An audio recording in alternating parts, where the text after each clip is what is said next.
Good evening. We'll make this the 30-second warning to start our meeting tonight. Thank you.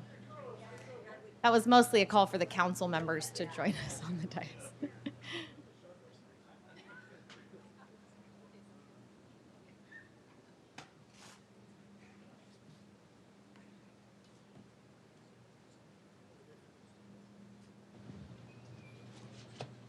All right, we would like to call our March 3rd, 2020 council meeting to order. Thank you all for being here. We will start with our invocation and pledge of allegiance, and we'll look to Council Member Ray to assist. Mayor Daniels, I didn't see any Girl or Boy Scouts in uniform, so we found 4 young women who are thrilled to lead us in the Pledge of Allegiance. So first we will have them, let's do the pledge first, and then we'll have them introduce themselves. So we're gonna hand the microphone over to Lauren, who's gonna lead us in the Pledge of Allegiance. I pledge allegiance to the flag of the United States of America and to the republic for which it stands, one nation, under God, indivisible, with liberty and justice for all. Okay.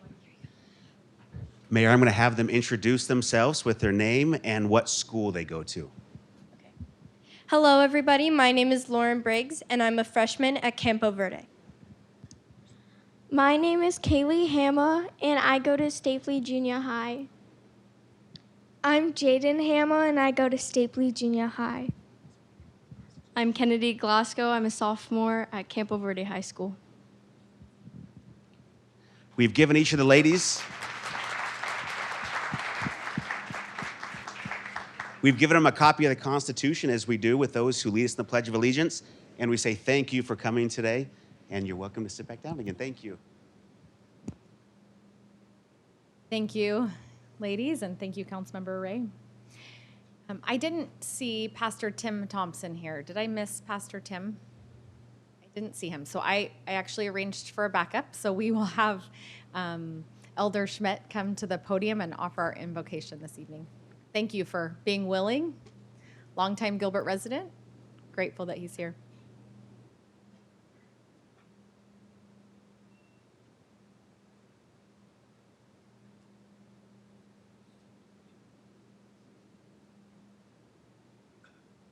If you'd go ahead and bow your heads, please.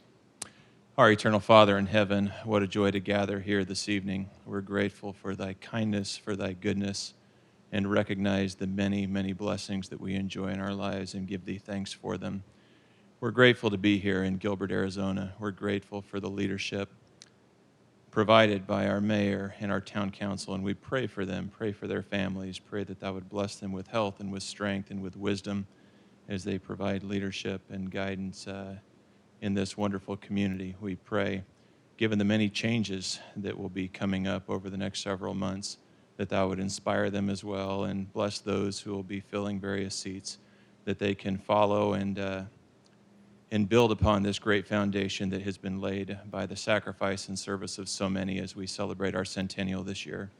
We invite thy Spirit to be with us and express gratitude and pray thy choicest blessings to be especially upon those who may be struggling, those who may have trials and those who may have challenges. How grateful we are tonight as well as we recognize community partners who provide love and care and service to those who are the most vulnerable among us. And we're so grateful for them and all of their efforts to make our community a better place. We love thee, and we express our gratitude and do so in the name of Jesus Christ. Amen. Thank you, and thank you for stepping up. Appreciate it. The clerk will conduct the roll call. Mayor Jen Daniels. Here. Vice Mayor Scott Anderson. Here. Councilmember Bridget Peterson. Here. Councilmember Jordan Ray. Here. Councilmember Jared Taylor. Here. Councilmember Amy Yentes. Here. A quorum is present.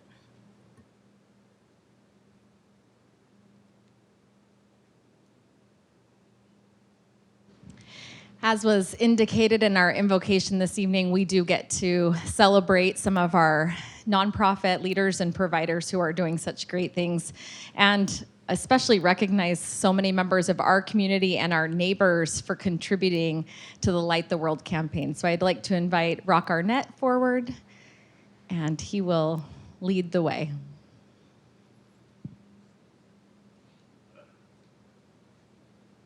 The Rock Arnett.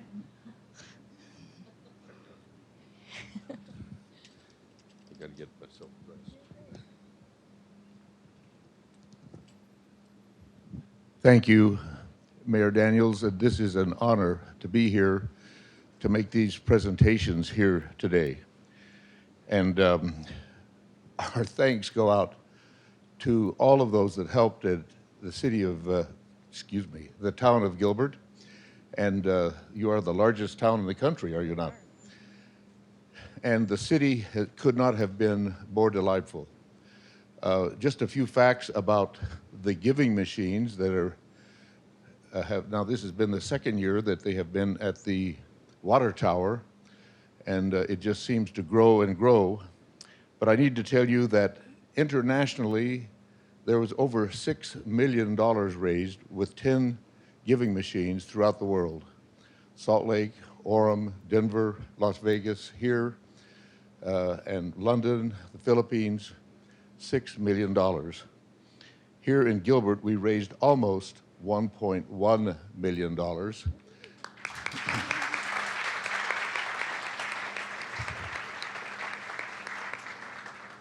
And we have the grand honor of presenting this evening $750,000 to local charities who have been our amazing partners.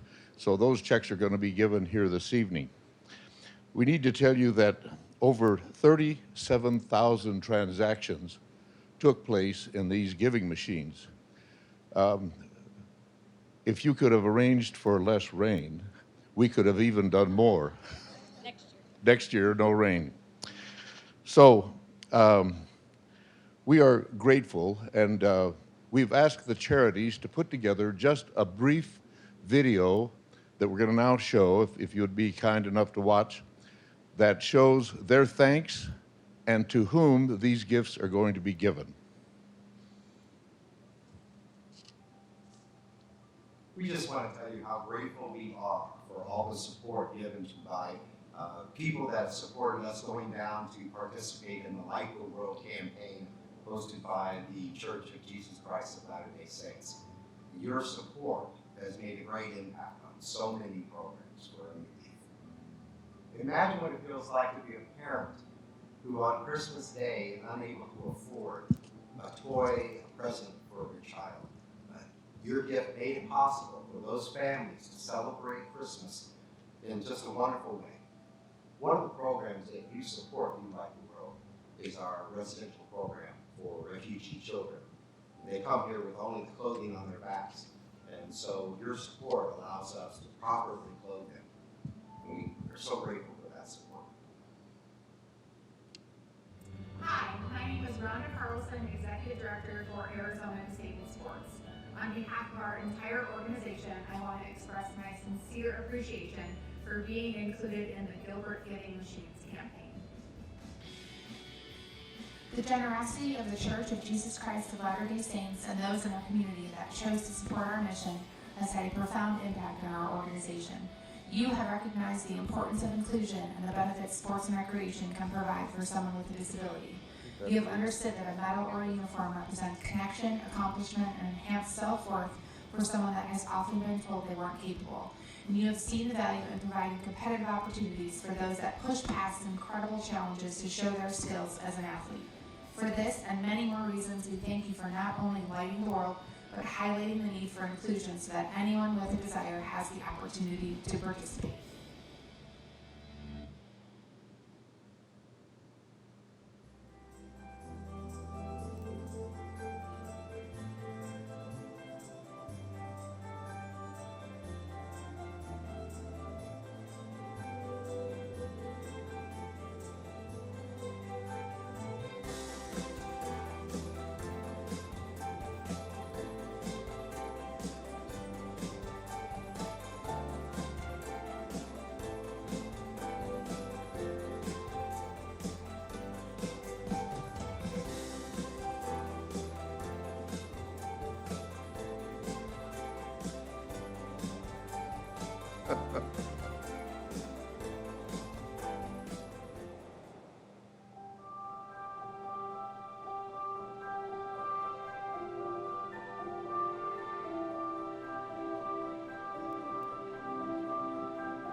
Salt Lake told us that we had more mayors than anybody else. We had all 3 mayors. They were thrilled. All of you that were there.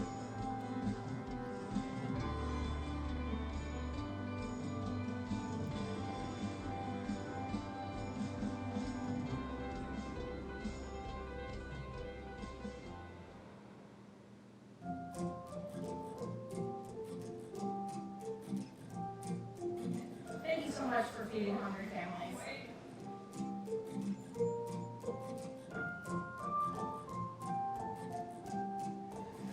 Thank you.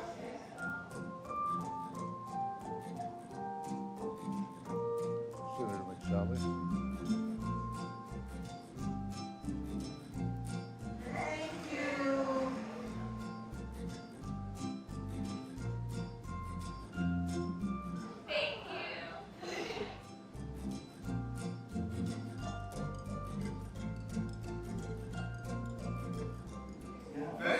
Thank you.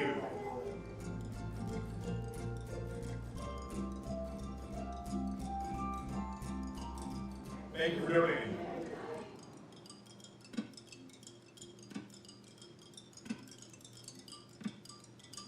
Thank you for all your donations. They've been great.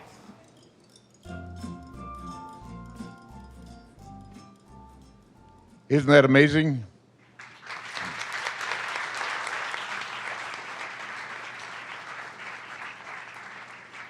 Now we're going to present the actual checks to these wonderful partners that have participated with us.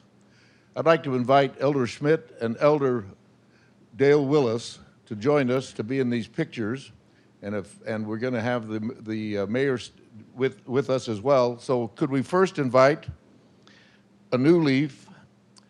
Mike Hughes is the president and CEO, and Bridget Talty, would you come forward and stand in between these good folks?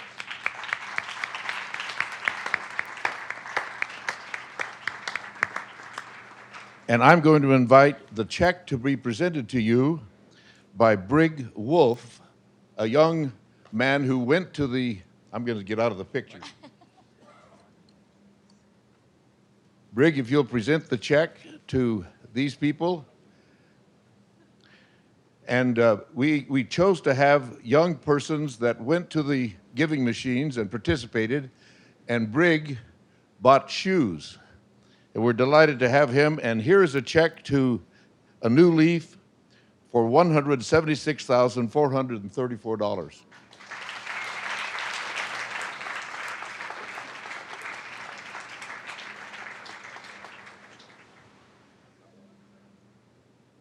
Thank you.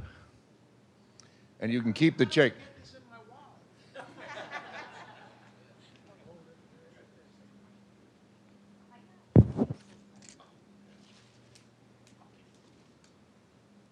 Big guy. Thanks again. So we're giving them a gift, and the gift includes those items that they had in the machine that dropped down, and these are mementos we're giving them, and a copy of the menu of the machine. So now if we could have Rhonda Carlson and Tony Leopard to come forward. They are part of the Arizona Disabled Sports.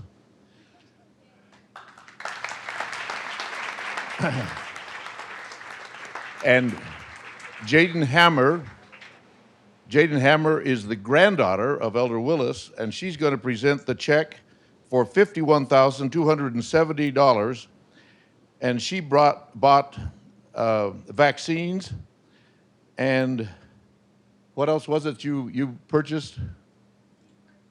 That's right. She said a few hundred meals.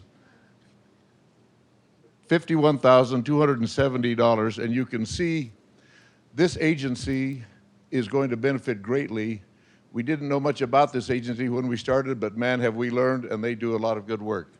So congratulations to Arizona Disabled Sports.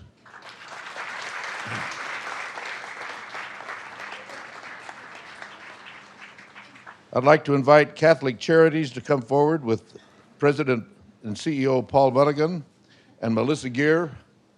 Melissa has been phenomenal, and she has a whole cadre. With those, the rest of you that are with Catholic Charities, please stand so we can recognize you.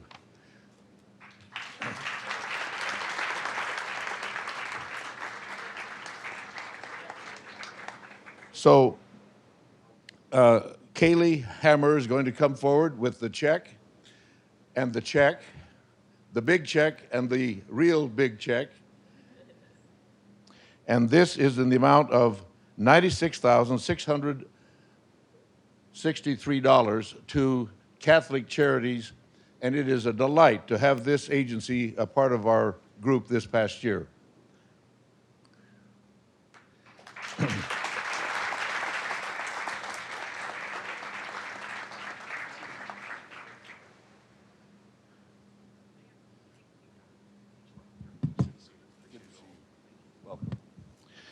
Now may we invite St. Mary's Food Bank to come forward, Tom Curtis and Amy Matthews.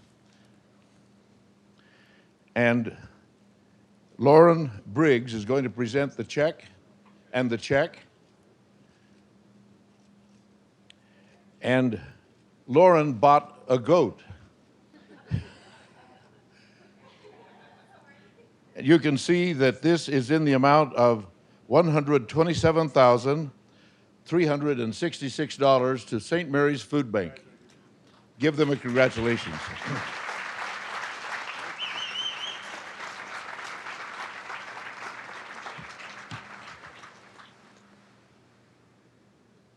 Thank you. Tom wanted to make one comment. Yes, I wanted to just mention that the donation to St. Mary's and United Food Bank combined will put over 1.5 million meals into our community to people in need. So it's just incredible.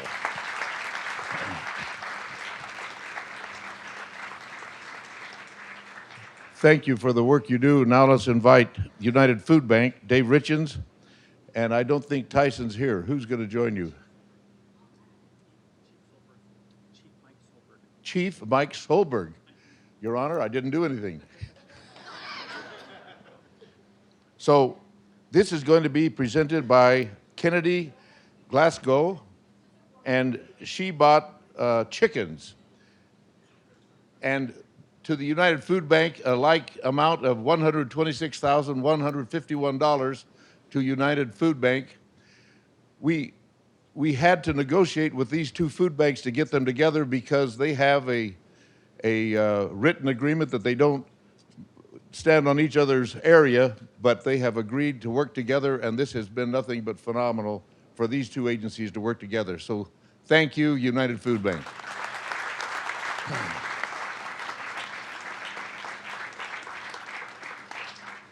And finally, not last but least, nor least but not last, well, she is last. Tori Taj, and who's with you? Just by yourself? Just me, Rock. What else do we need? That's right. That's right. Just And she's with Child Crisis Arizona, and she's the president and CEO. She used to run A New Leaf, and now she's running Child Crisis. And Will Arnett, a handsome grandson, is going to present, and Will bought water from the machine. Come on over, Will.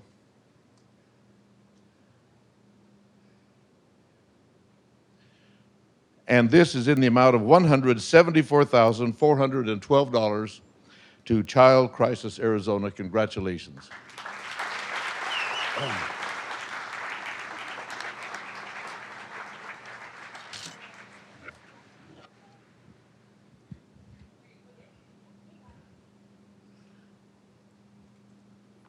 Now, Mayor, if you'd join me, you'll recall that last year we presented. You got it all? thank you, Rock. Thank you. You'll recall that last year we gave you a plaque that's standing in the lobby. Yep. Well, would you stand, Dana? Where's Dana? Dana has added to the plaque, and we're going to add this underneath, and he's going to bolt it so that it's there. And it says, Light the World One by One, Giving Machines 2020, Gilbert donation, $1,069,733, part of the worldwide donation of $6,200,000. Congratulations and thank you. Sure.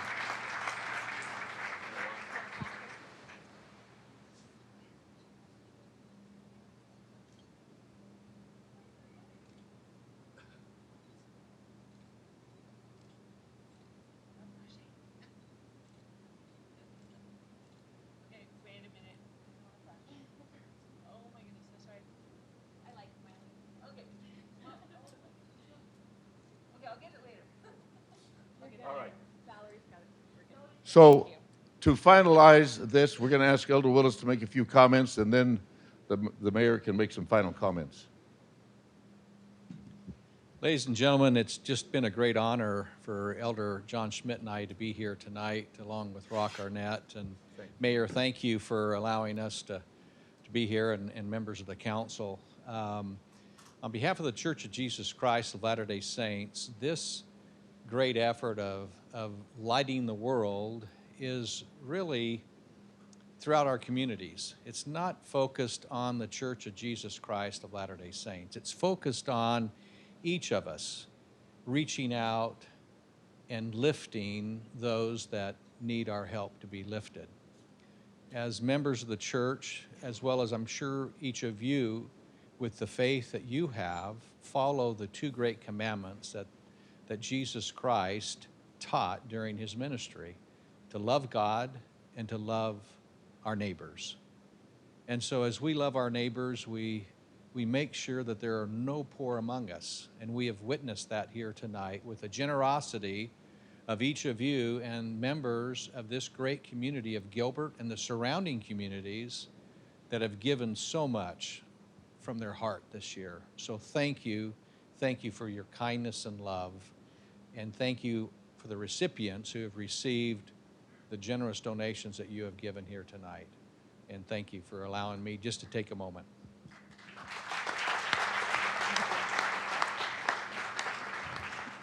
I like to think that I speak for all 260,000 residents of Gilbert, but I think in this case I can, and that is how grateful we are to have had this opportunity. I think the blessing was ours to be able to host. If there's anything that I've learned as a mayor is that I do nothing alone, and that great things happen when incredible people come together. And I see that in the agencies that we've been able to assist with. These are powerhouse people who are giving every single day. As you may know, Gilbert is celebrating our 100th birthday this year. It's our centennial. We're very excited about celebrating 100 years in Gilbert. And we stand on the shoulders of generations of people who have given their heart and soul in this community. And the generation that lives here now is no exception. They give, and they give often, and they give freely. And I'm so grateful for the example of so many of you to do that and to show us, the rest of us, the way. So thank you to each of you for your generosity and your kindness. We hope to be able to do this again and again and again, because it is such a blessing for this community. As we know, where much is given, much is required. And so we're grateful to do our small part as Gilbert, Arizona supports the Light the World effort and the Giving Machine. So thank you. Appreciate it.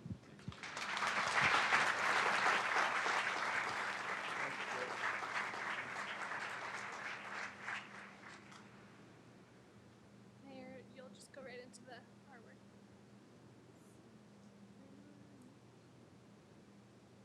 Couple other presentations to make this evening, so we know that there's some of you we're here for that, and you're welcome to stay, or if you need to go, we understand. We are excited to recognize our 2019 award winners. We have some youth here that we're excited to invite up, and some staff as well. So we'll do a little transition here and invite all the right people up. Our 2019 Youth Artwork and Video Contest Award winners. This is a collaborative effort between Environmental Services, Environmental Compliance, and Water Conservation. And it was a contest for our Gilbert high schoolers. So they submitted artwork or a video focusing on one of these three areas, and I'll let you take it away. All right, great. Okay, let's go ahead and announce the winners. We're going to feature their artwork and have them come up when we say your name so we can get a picture with you with the mayor. And then afterwards, if you could just step aside so that we can get a group photo. So the first category was in Environmental Services, or our trash and recycling department. And we had first place was Connor Adams, and he's from Perry High. Come on down, Connor.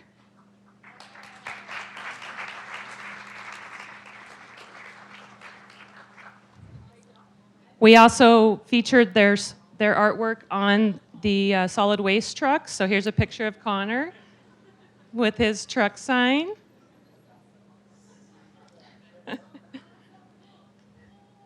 These signs will stay on the trucks for about a year, so they're all throughout the town. You guys can see them.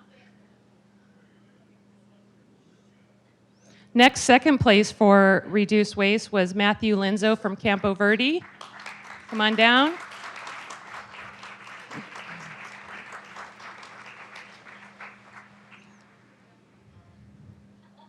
Only our first place winners will be on the solid waste trucks.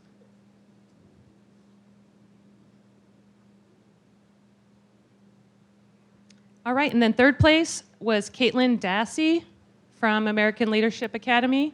Is she here tonight? All right. Our next department was environmental compliance or stormwater and air quality. First place was Caitlin Salagna. She's from Perry High. Is she here tonight? All right. And her artwork is on the truck as well. And she tied with Kylie Park from Perry High. She did this grape sculpture. It was all created with recycled and trash. It's awesome. Yeah, and here's her sign on the truck. Second place was CeeLo Bake from American Leadership Academy. CeeLo here. All right, well, congratulations on that. Third place was Bradley Jacobson from Campo Verde.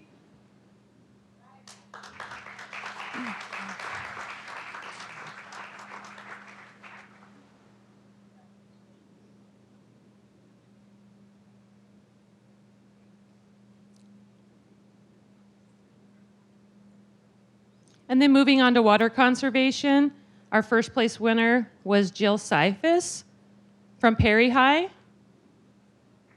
Jill's not here. And here's her with her sign by the truck. Second place, Jack Siring from Campo Verde High School.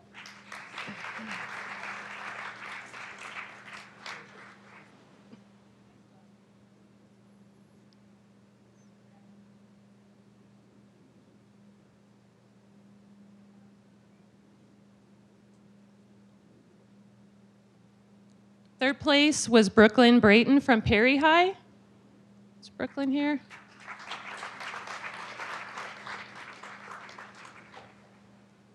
And then moving on to our video winners, we had a first place and a runner-up for our contest. And first place for trash and recycling was Erica Hoyt and Sachi Cortez. Are they here? All right. We like to play their video for you guys to see what.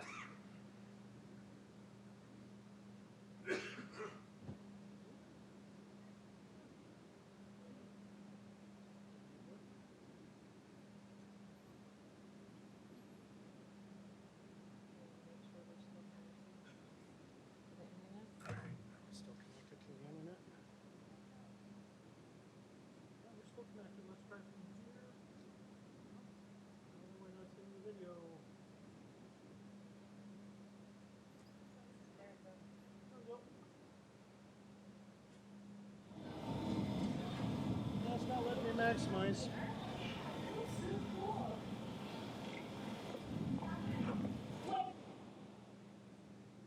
Okay, I broke it.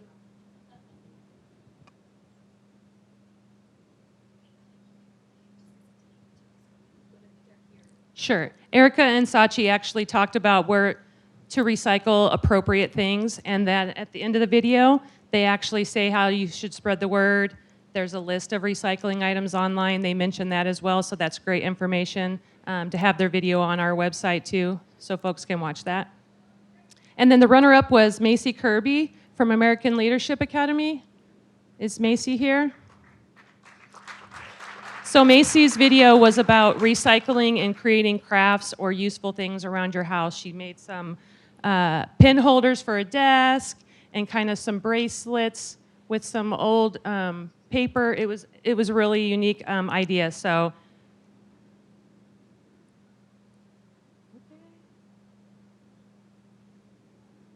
and then we just want to thank any teachers that are here tonight. If you guys can stand up, parents. We just want to thank you because without you guys, we wouldn't have this successful contest. And we're looking forward to doing another one next year. Thank you.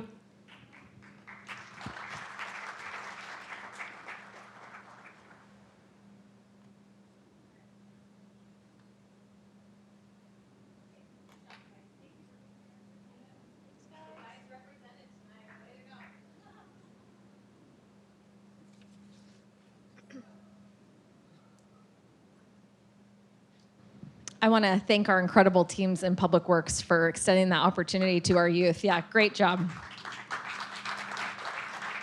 And at this time, I'll turn the mic over to Councilmember Anderson.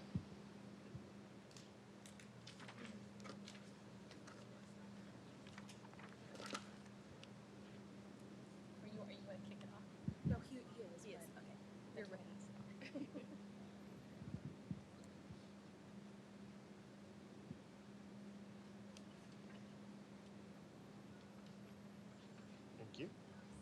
Is it on?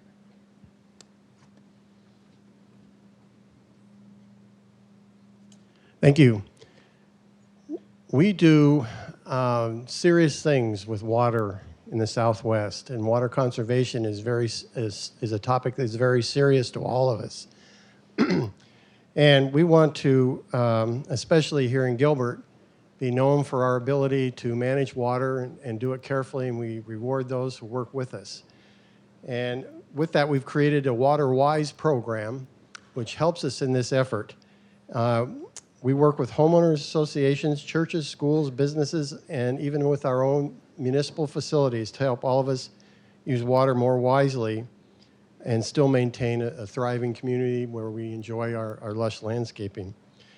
I want you to know that last year in 2019, we conserved about 254 million gallons of water in Gilbert.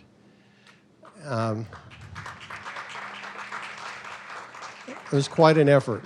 And we know that there are 290 sites who work directly with Gilbert Water Conservation, and they were responsible for 188 million of those 254 gallons. Now, not everybody gets to earn the WaterWise award. You must be a site that is within 20% of your annual landscape budget, which is monitored throughout the year. And we do have some of the recipients tonight. And I'd like to introduce Heather Turntime, who works in water conservation, have her discuss what we're doing here tonight a little bit more. Great. Thank you for that introduction. So I want to go through some of the sites tonight that we're honoring. There are 134 of them.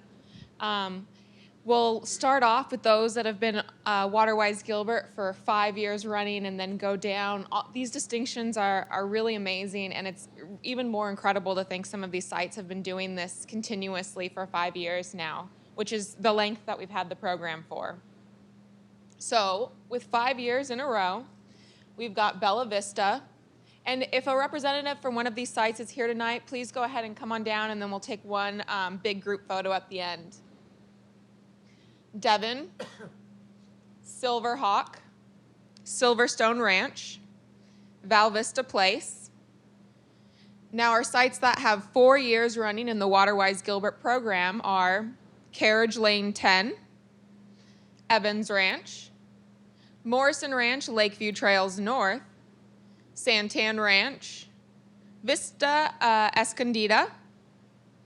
For 3 years in a row, we have Artima, Ashland Ranch, Circle G Meadows 2, Circle G Meadows 3, The Cove at Vincennes, Great Hearts Academy Ariette, Higley Manor, Highland Ward, JC's Steakhouse, Lindsay Ranch, Liberty Market, Morning Ridge, Sonoma Ranch, Spring Meadows, Templeton Manor, Vintage Ranch, and those sites with 2 years running. We have a portion of the Santan Freeway managed by ADOT from Fry to Power and Gilbert to Fry, American Furniture Warehouse, Breckenridge Manor, Circle G at Ocotillo, Silver G at Silver Creek, Cornerstone Highlands, Cooper Manor, District Lofts, Farmhouse Meadows, Islands, Martinique, Redemption Church, Reserves at Val Vista, Sahara Playa Palms, Stonebridge Lakes, Val Vista Park Place, and then those sites with 1 year in the program, and we hope to see them continue on and reach 2, 3, and 5 years, all the way up to 5 years someday. American Orchards, Arrow Point, Aspen Ward Superstition Springs Stake Building, Cassia Place, Crossings at Crossroads, Desert Gateway Baptist Church, Fry's Marketplace. I'd like to call out the several different sites here. Fry's has been a big participant in this program, so we've got Fry's store number 15, number 52, number 64, number 72, number 75, and 670. Highland Ranch 3, Higley Groves, Lago Estancia, Madera Park, Morrison Ranch Highland Groves, Morrison Ranch Lakeview Trail South, One Small Step, Park Village, Ray Ward Greenfield Stake Building, Sonoran Vista, Snooze Eatery, Stonehenge, The Bridges, Town Meadows, Val Vista Park, Vista Dorado. Our Gilbert Public Schools we want to call out. Several of these schools have 2 years in a row distinction with WaterWise Gilbert. So we've got Gilbert Classical Academy, Highland High School, Mesquite High School, Mesquite Junior High School, South Valley Junior High School, and then several Gilbert Public Schools also. This is their first year in the program. We hope to see them several years more. Ashland Ranch Elementary, Burke Elementary, Carol Ray Ranch Elementary, Finley Farms Elementary, Greenfield Elementary, Greenfield Junior High School, Highland Park Elementary, Houston Elementary, Island Elementary, Neely Traditional Academy, Oak Tree Elementary, Playa del Rey Elementary, Settlers Point Elementary, Sonoma Ranch Elementary, Town Meadows Elementary, and then our municipal facilities throughout Gilbert. There were 25 sites that were labeled WaterWise Gilbert, some of these at differing lengths in the program, some of them up to 3 years. So this included several places such as the Gilbert Community Center, Activity Center, some of our libraries and public works, yards, municipal facilities, several fire stations.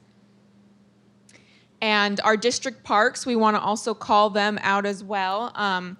We had 8 different district parks in Gilbert that were labeled WaterWise Gilbert for 2019.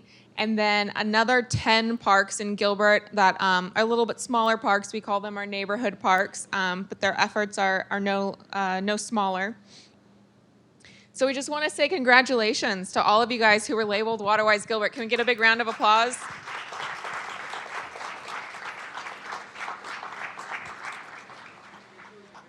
This is a pretty awesome turnout.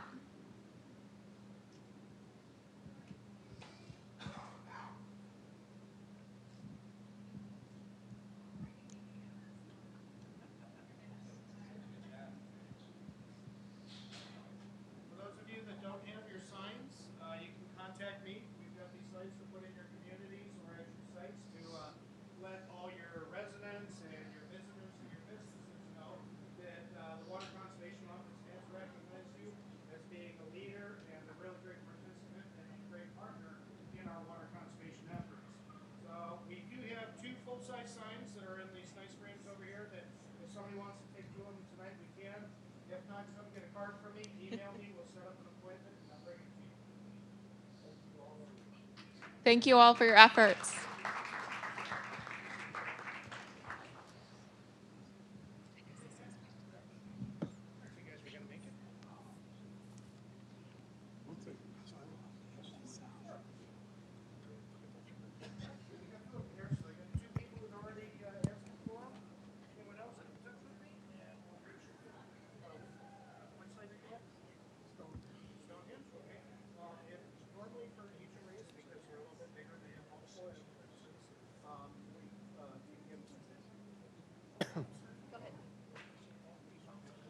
Robert, there, ready? Okay. All right, Mayor and Council, it's for the next item, Robert Carmona, Parks and Recreation Director. I know the person that's going to be coming up here in a moment needs no introduction to Council, but we really wanted to thank Kayla Kolar and the HD South for all the amazing accomplishments throughout the year and a little bit about what's coming up. So with that, I will hand it over to Kayla. Thank you.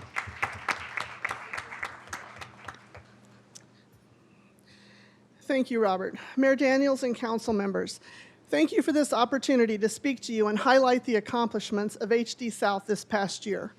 Our goal continues to be growing into an intergenerational communities for all ages model with expanded programming with a financially sustainable budget, and we continue to make great strides towards this goal. We held our 8th annual A Night at the Museum signature fundraising gala this past Saturday. Once again, it was a magical night in Gilbert, and thanks to those of you who attended. We celebrated the 100th birthday of Gilbert in Roaring '20s style with a sold-out record crowd. And thank you, Mayor Daniels, for leading us in singing Happy Birthday to Gilbert. I'm very pleased to tell you that preliminary reports for this year shows our net at an all-time high of $79,500. That is up 300% from our first gala. Our public programs have continued to increase in depth and attendance. They are focused on our 6 pillars: history, art, science, music, literature, and health and wellness. Since April 1st of 2019 through February 29th of this year, we have held 128 programs with a total of 1,198 participants, and we still have a month left to go in our fiscal year. During 2020, we are hosting special Centennial Saturdays, the second Saturday of every month. In February, we had a rock painting class with over 50 people in attendance, including Councilmember Peterson, and they painted rocks with Gilbert-related themes, and then National Honor Society students hid 100 rocks all over Gilbert. There are directions on the back of each rock, and people of all ages are now finding and returning these rocks to HD South, where they receive a prize. And these rocks will then be used to create a Centennial Rock Garden on our site. Our next Centennial Saturday is March 14th, where people can join us in making their own replica of the water tower. We also are collecting people's favorites for our 100 Years, 100 Favorites project. We have continued our collaboration with Art Intersection in Gallery 4. In the fall, we had an exhibit from an organization called Kids in Focus, and we have an exhibit opening in April on penguins. And of course, we hosted the fall and spring shows of the Gilbert Visual Art League. We held our 3rd annual Breakfast with Santa event that was well attended. And of course, we continued with all of our usual activities, such as celebrating our 15th annual Art of Quilting show that's on display now with the theme 100 Years, 100 Quilts. We had our annual Memorial Day event, and we'll have this year's event on May 25th at 9 a.m., so mark your calendars. And we hosted many visitors, school field trips, and scout groups, as we always do. This year, we had over 8,000 visitors to HD South. Maybe. And that included over 3,900 visitors from Gilbert, over 1,700 from other parts of Arizona, 2,200 from other states, and 200 from other countries. And while I may be the head of this organization, the heart of the organization is our volunteers.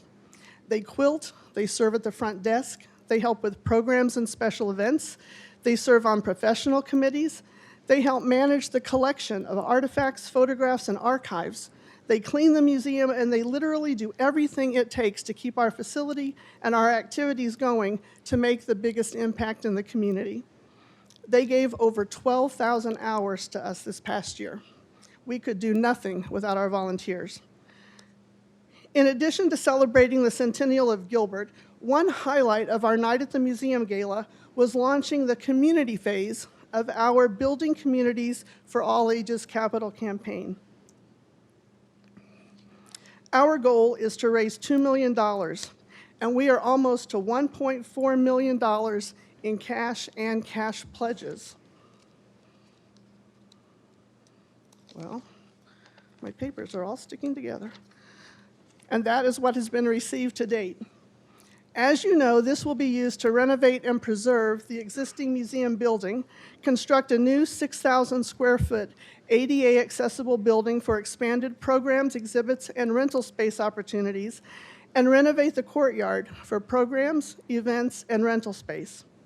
We have built-in revenue generation into this plan to ensure future sustainability, and we hope to break ground this fall. One way the community can get involved is to buy a brick to commemorate their family or business, and there are 3 sizes from which to choose. These will be laid in the 2 entryways into the courtyard for all to see. Every year I wonder, how can we keep doing more and more? But we do. Expanding our mission and rebranding into an arts and culture center is working. It was a banner year for HD South. Although we are a private nonprofit organization, our programming and our mission is really an extension of the town. It is Gilbert's history that we are preserving. We enhance arts and culture in this town, which helps keep us a community of excellence and drives economic development. These next 3 years are critical for our organization as we construct these new facilities, and then open them with new programming and a new revenue stream that will ensure our future financial sustainability. So we are asking for a renewal of our 3-year contract with the town for $50,000 a year in operating support. One thing that has been added to the contract that is new this year gives the town official permission to use our community room for meeting purposes in 2021, while the town is undergoing its own renovation of facilities. The reality is, we already do this. We have been happy to host meetings by the town manager's office, Parks and Recreation, Economic Development, and other departments for meetings through the years. But this will give the town some extra assurance during your construction. Thank you again for your consideration of the renewal of our contract. We appreciate your support, and I'm happy to answer any questions you might have. Thank you, Kayla. And it was a really fun birthday party on Saturday night. And I saw some of I think the co-chairs back there, both Marty and Donna, and all the work that you did to put that together. Did I get that right? Were you guys sort of chairs, co-chairs? There's so many people involved. Nobody does any of that kind of stuff alone. So thank you. That was a lot of fun. And Roaring Twenties was alive and well in Gilbert on Saturday night. All right, I don't see any questions now, so we'll cover your agenda item when we get through the consent. Appreciate that. At this time, we'll move to the communications from citizens. Do we have any? Yes, Mayor, we have 2. We'll first ask Blue Hot to come to the podium. Give us your name and your place of residence, and we've set aside 3 minutes for you. Yeah, my name is Blue Hot. I reside at 313 South Abilene here in Gilbert. I'm born and raised here in Gilbert. I am a local photographer. Many of my photos have been featured on the top Gilbert Instagram, Facebook, and other social media pages. And in fact, last week, Gilbert Town Hall featured, their Facebook page featured a photo of mine, which was an aerial view of downtown Gilbert, taken from the top of the parking garage behind Oso Brewery. While taking those photos with 3 of my photographer friends, we were approached by probably the kindest police officer I've ever met. And I wish I remembered his name so that I could give him kudos here today. But he kindly informed us that we were not allowed to be taking photos from that location, and he explained the rationale, and we obliged his request to leave. I certainly understand the need to curtail any kind of activities that might lead to mischief or criminal activity, law breaking, that sort of thing. But I can't understand the need to restrict access to a group of people like myself who bring a lot of favorable, free publicity to Gilbert through social media shares and engagement. The very picture that the town hall Facebook page displayed was from a spot that I unknowingly shouldn't have been. So I'm simply making a request that photographers, those of us who have visible photography equipment that are actually engaged in taking photographs from these unique vantage points, be allowed to continue to show off and attract interest to business and the town of Gilbert. And perhaps it would be simple as allowing these officers some leeway when they're making their necessary rounds, that if we are demonstrating that we are indeed taking photographs and abiding by the ordinances, that we be allowed to do that. That's all I have. Thank you, Blue. And I know exactly which picture you took. It was a gorgeous picture of a sunset. So everyone should go to our Facebook page and see that. We're going to keep that one up for sure. And we will absolutely address your concern as soon as possible. I'm looking at our team here. Get in touch with you. Next, we have Mark DeStasi from the House of Refuge. Come forward, state your name and your city of residence.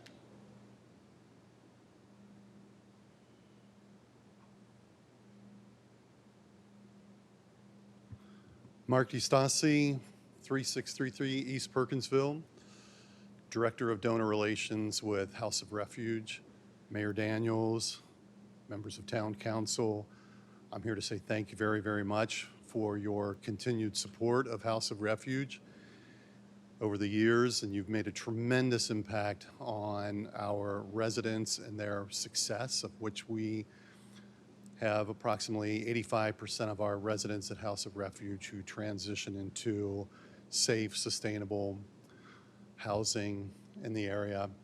We have a really, really exciting news item to share with the Town Council and members in the room, that back in January, we had acquired 115 affordable housing units. So through your continued support, we continue to move from surviving just a few years to now thriving. And so we are most grateful for your support of House of Refuge. Thank you.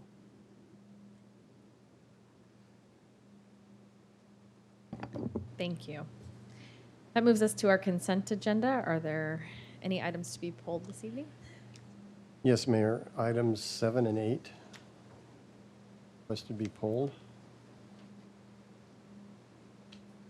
With that, I will make a motion to approve on the consent calendar items 5, 6, 8A, 9, 10, 11, 12, 13, 14, 14A with the noted changes indicated in our notes, 15, 16, 17, 18, 19, 20, 21, 22, 23. Second.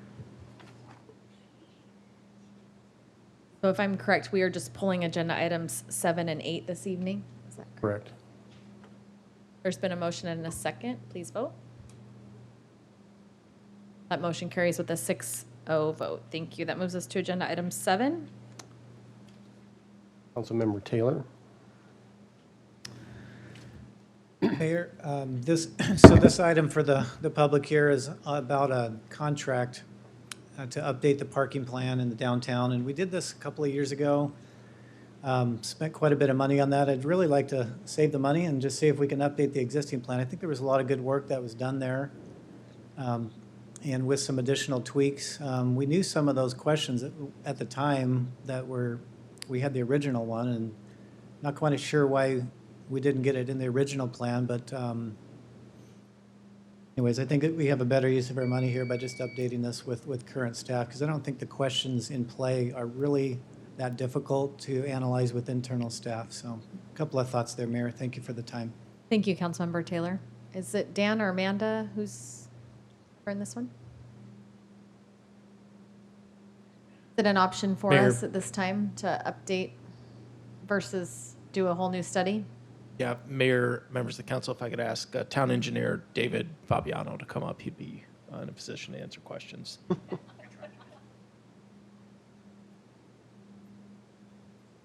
Sorry, Dan and Amanda.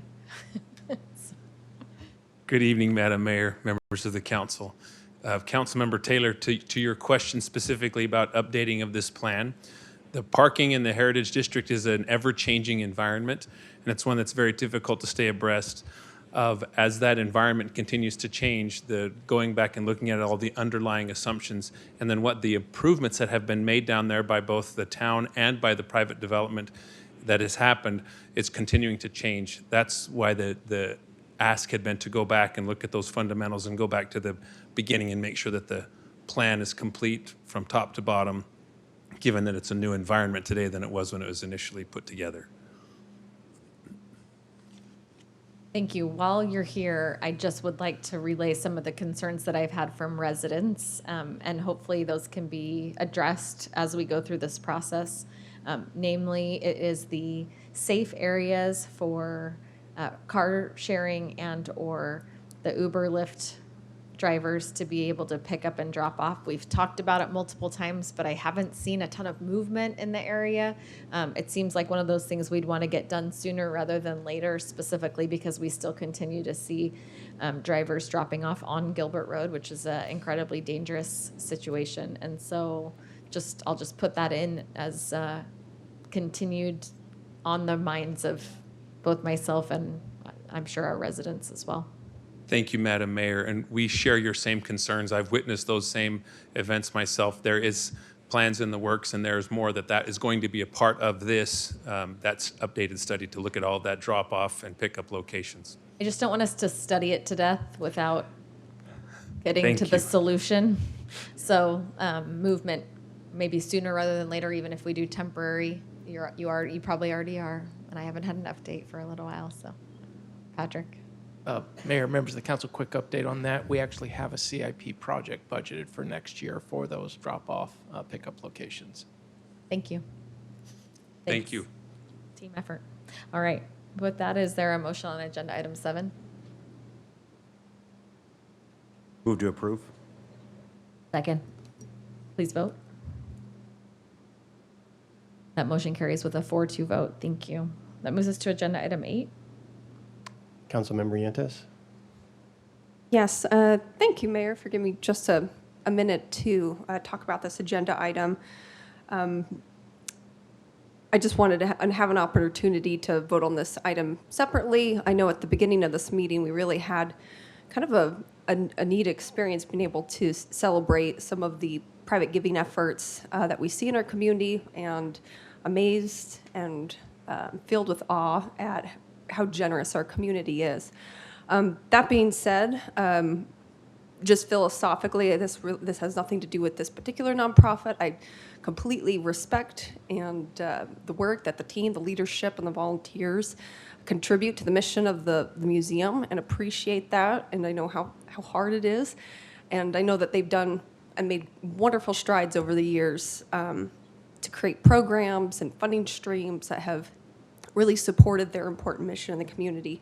That being said, I do have just a philosophic concern with taking taxpayer money and giving direct appropriations to nonprofits, as worthy as they all are, which I think we all can agree that the mission and the services and the programs that the Historical Museum provide are definitely worthy of supporting. So I know I was a part of Class 16 of Gilbert Leadership, and we were kind of the first class that, had our history day in Gilbert and saw, wonderful work that they did, and got to speak to the residents who have been here for so long. And, we chose to give our individual efforts and private efforts to support the museum, and lots of classes have. And I feel confident that the citizens of the community will continue to do that as well. So just want an opportunity to vote separately on this. Thank you, Councilmember Yantes. I'll just add that I do actually feel like it's part of the town's responsibility to preserve the history of our community, and I look at this contribution as our effort to preserve history. I have a little bit of a passion for it, having studied that in college, and have a great appreciation for some of the historical artifacts that have been preserved through government funds and efforts, not only locally or statewide, but throughout the country at a federal level. And I do feel like we have a responsibility to preserve our history and learn from the things that have occurred in the past. So I'll make that my statement. And I'll just add my 2 cents in also that this is the south anchor to our downtown. And we have made a major investment in the downtown, and we need to continue to make an investment to the, as an anchor to the downtown. And I believe that this contribution is the way that we continue that. comments? Yes. I would follow up with what Mayor Daniels was saying, that this location stores and keeps intact items from this town with a Gilbert room and a Gilbert space. And if you've ever had the opportunity to go and tour this building with people that have been born and raised here, which I have, and let them point out the artifacts to you in the classroom that they went to school, and it's an important part of our history. And I think that for me, we always need to know where we've been to know where we're going, and HD South is exactly doing that, and they are working so hard to move forward with their new plans and to expand on what they're doing. I'm very proud of them, and I was very pleased to see their efforts Saturday night at the gala. Mayor, Mayor, thank you, and I appreciate your point. I do agree with that, that it is a proper role to preserve our history. I've supported this, ever since I've been on, and for that particular reason. But I do think we do need to see some more progress to get self-sustaining, because we have heard that for a number of years, and they've made really, really great progress. And would just like to see it, actually come to pass. And then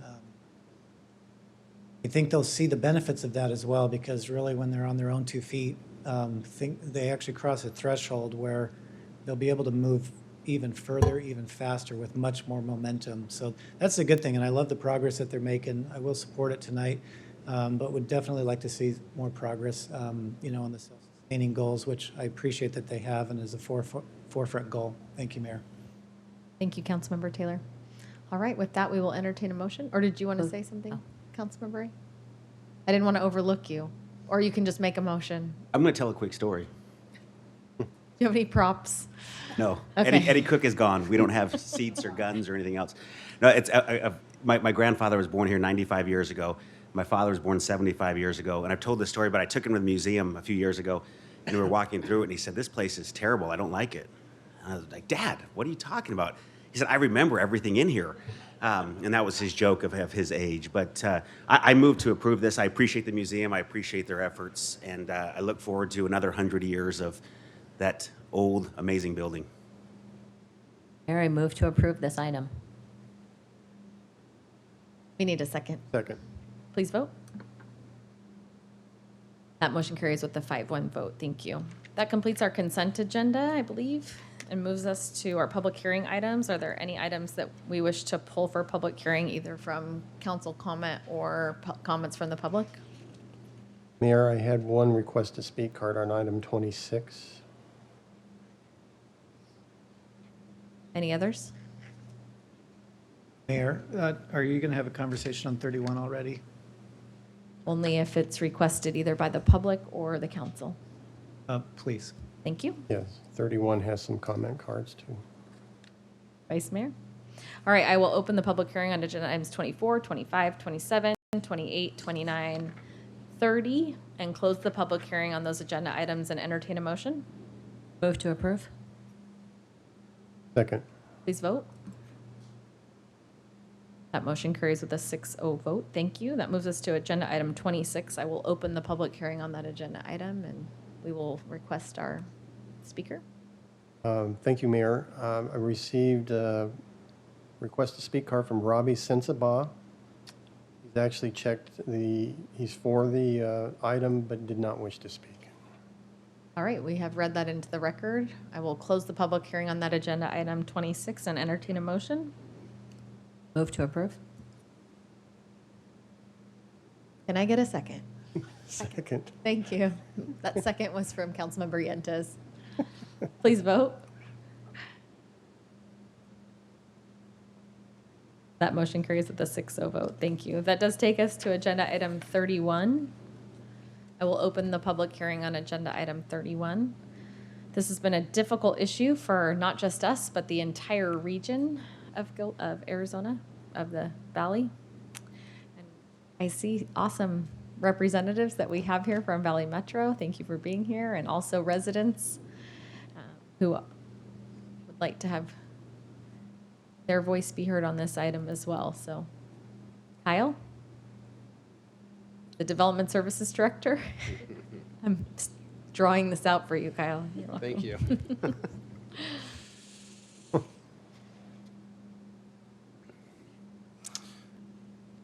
Mayor, Council, thank you. Tonight, we move to, actually, it'll be, I guess, the third discussion we've had now on transit and paratransit ride choice in the community.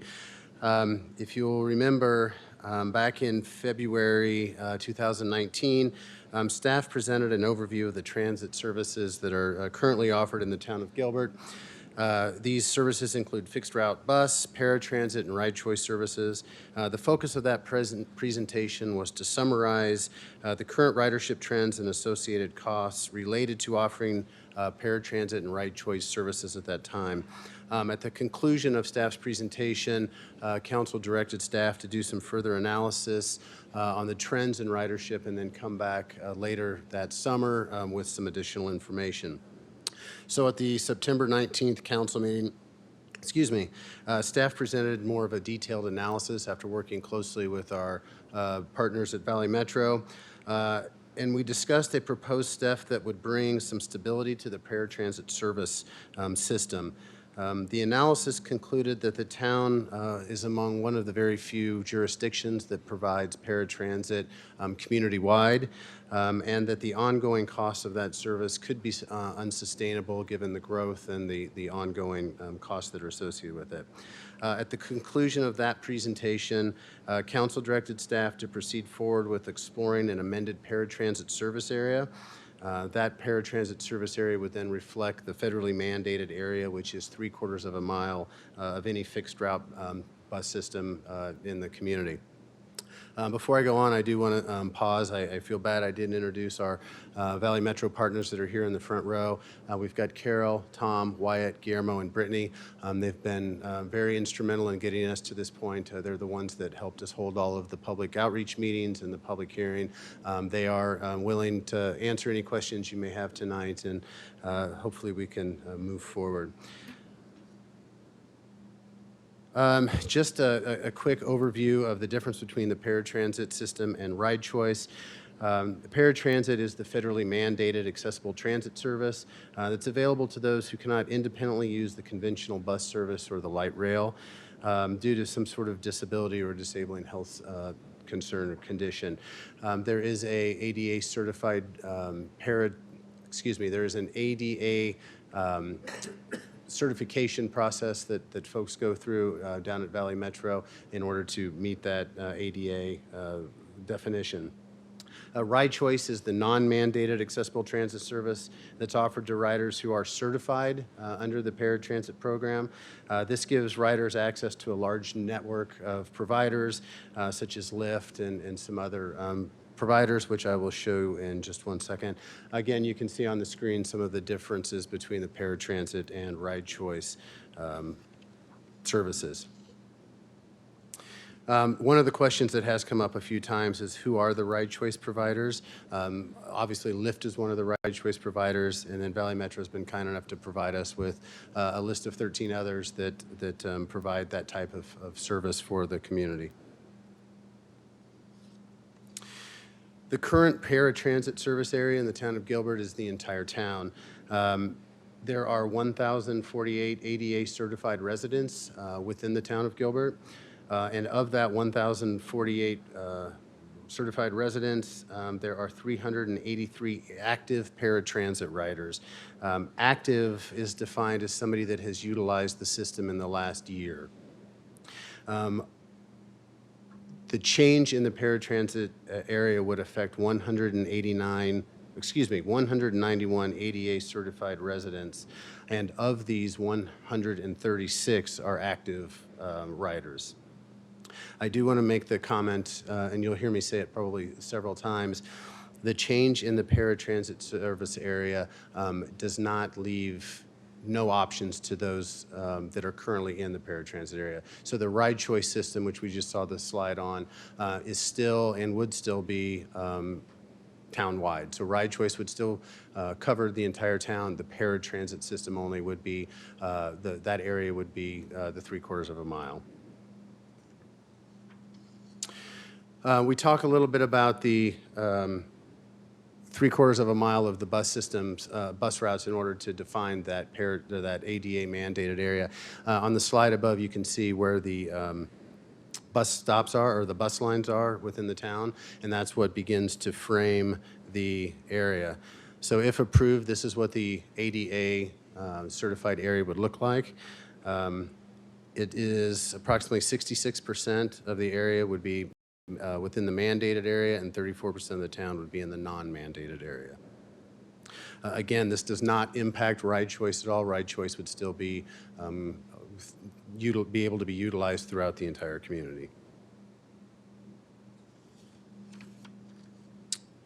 I did want to show this slide as well. One of the previous slides showed Gilbert with the kind of the regional context of where paratransit is provided in adjacent communities. This map shows where how Gilbert would fit in with the adjacent communities once the change is made. You will notice on the right-hand side of the slide, just to the east of Power Road, where bus lines extend into Mesa, you can kind of see the little bubbles sort of around it. That's the 3/4 of a mile in Mesa.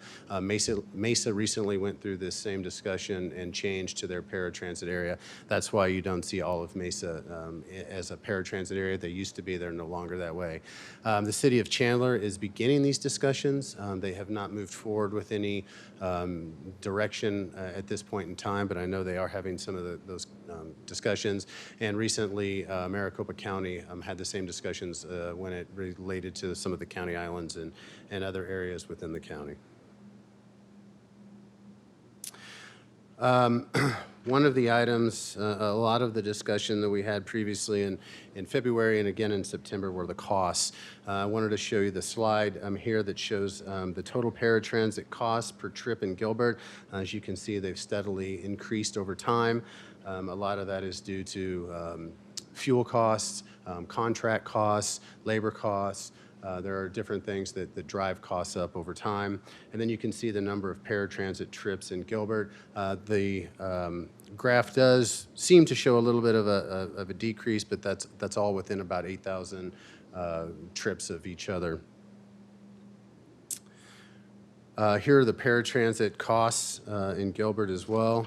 You can see that the graph on the left shows that we're at about $2.2 million. And the ride choice is about $72,000. As we discussed, and it's in your staff report, at the current level of service town-wide with no new riders, so if we remained exactly how we were, paratransit in Gilbert is projected to cost $550,000 to $700,000 per year beyond the amount that's received through our Arizona lottery funds. So our Arizona lottery funds cover a majority of the cost of the paratransit, and Prop $400 cover a majority of the cost of the transit operations at this point in time.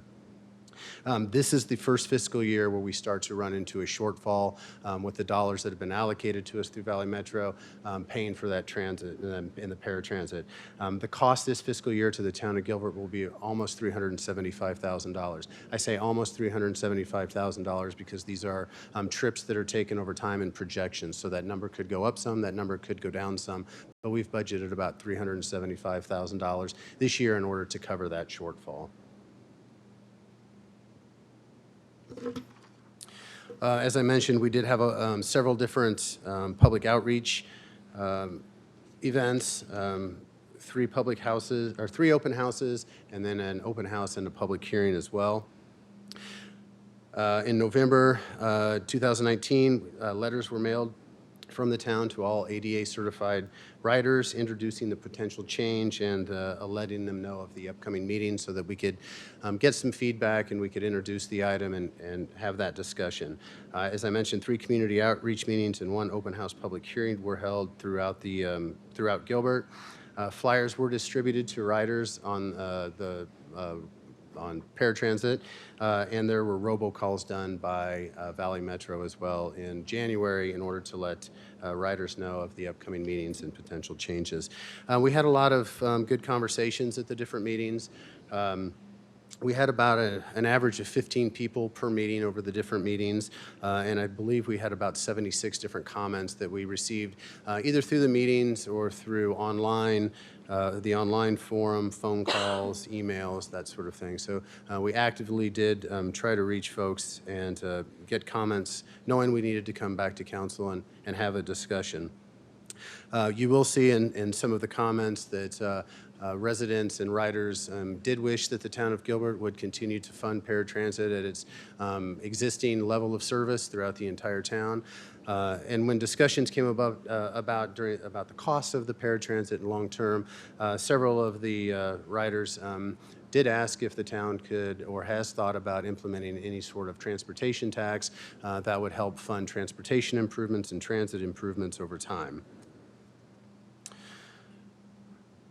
As a summary, approximately 191 ADA certified residents would be affected by the proposed change. 136 of that 191 are active users, meaning again that they have used the service within the last year. All ADA certified residents will continue to have access to Valley Metro bus lines, the light rail, and nothing of that changes at all. And no current or new ADA certified residents would lose access to transportation. Again, this goes back to the ride choice alternative. Paratransit would change, that service area would change, but ride choice would still be covered throughout the entire community. With that, staff is recommending that the council approve a resolution modifying the paratransit service area boundary to reflect the federally mandated area. If this is approved by council, the item will be heard by the Transit Management Committee coming up in March. Then it would go to the Regional Public Transit Authority Board also in March, and then the proposed changes would not occur until October 26th of 2020. The distance between the enacted, if it is approved, and the time that it goes into effect allows Valley Metro and the town ample time to continue education and continue reach out to any of the ADA certified riders so that we can make sure that everybody still does have that transportation alternative in place and allow some time for people to make changes if they need to. So again, we've got a lot of folks here from Valley Metro. Ellen's here. She's been a great part of this as well, our transportation planning manager, and Nathan's here if we have any questions of them either. So thank you. Thank you, Kyle. Good information. Any questions to Kyle? Yeah, Councilmember Taylor. Kyle, thank you. So what do we know about the reliability of the rideshare options that were listed up there as it compares to the paratransit service right now? Councilmember Taylor, that's an excellent question. During a lot of the open houses, there were questions raised by riders about the differences and some complaints about both of the systems.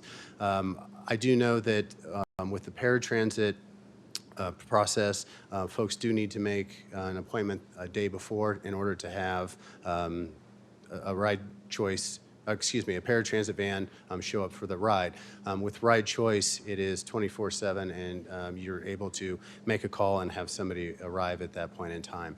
I do know the Valley Metro takes that very seriously, and we do see metrics on those. I believe there are some ongoing issues that have been addressed and are trying to be addressed. So I don't know if I'm quite answering your question, but I know that there are eyeballs on making sure that Ride Choice and paratransit have the same level of reliability when it comes to providing rides to folks. Okay, yeah, thanks. I mean, what part of the feedback that I've heard is they're not reliable, they're late sometimes, and if someone needs to get to work, then that might be a problem if some of those suppliers in that rideshare space aren't really there, and this is when you need it, more reliable. Another question is, how come we don't have as many routes as our surrounding communities? Well, as transportation has grown over time, it's grown with communities. So Chandler has grown obviously faster than we have. Mesa has grown faster than we have. So they've extended their bus routes a lot quicker. Also, when Prop 400 was originally done, there was a lot of transportation planning that was done at that point in time, and Gilbert was still a relatively small community that hadn't planned out much of the transportation, whereas Chandler and Mesa had. So you'll see a lot more bus lines in those areas. We do have plans long range to extend bus routes. We'll still have to determine funding for those and locations, but I believe it's more of a function of where Gilbert is in its growth compared to the other communities. One of the things that we've talked to Valley Metro about is this summer kicking off a transportation study for us to talk about demand and talk about ridership and talk about where do we need additional bus routes? Do we need additional bus routes? And what sort of things out of that study could help drive us into that transportation planning space so that we can make good decisions going forward, not only from a budget standpoint, but from a service standpoint as well. If I may, Mayor, thank you. I mean, I've also heard that we're not adding lines, or at least there's no plans to. Maybe there will be. There should be in one of the fastest growing communities in the country. Right. But we're adding frequency to the existing lines. And so you help me with some cost data on that to see, what do we just have more versus other routes? And, maybe that'll change, I guess. And I'm assuming that if it does change, we add more lines, then this map is going to change as well, and paratransit may come back to some of those areas. Is that a fair assumption, or? Councilman Taylor, yes, that is very correct. Anytime there's a line extended in any of those areas that are outside the mandated area, that mandated area follows those lines. So we will be extending the paratransit as we extend bus lines in the future.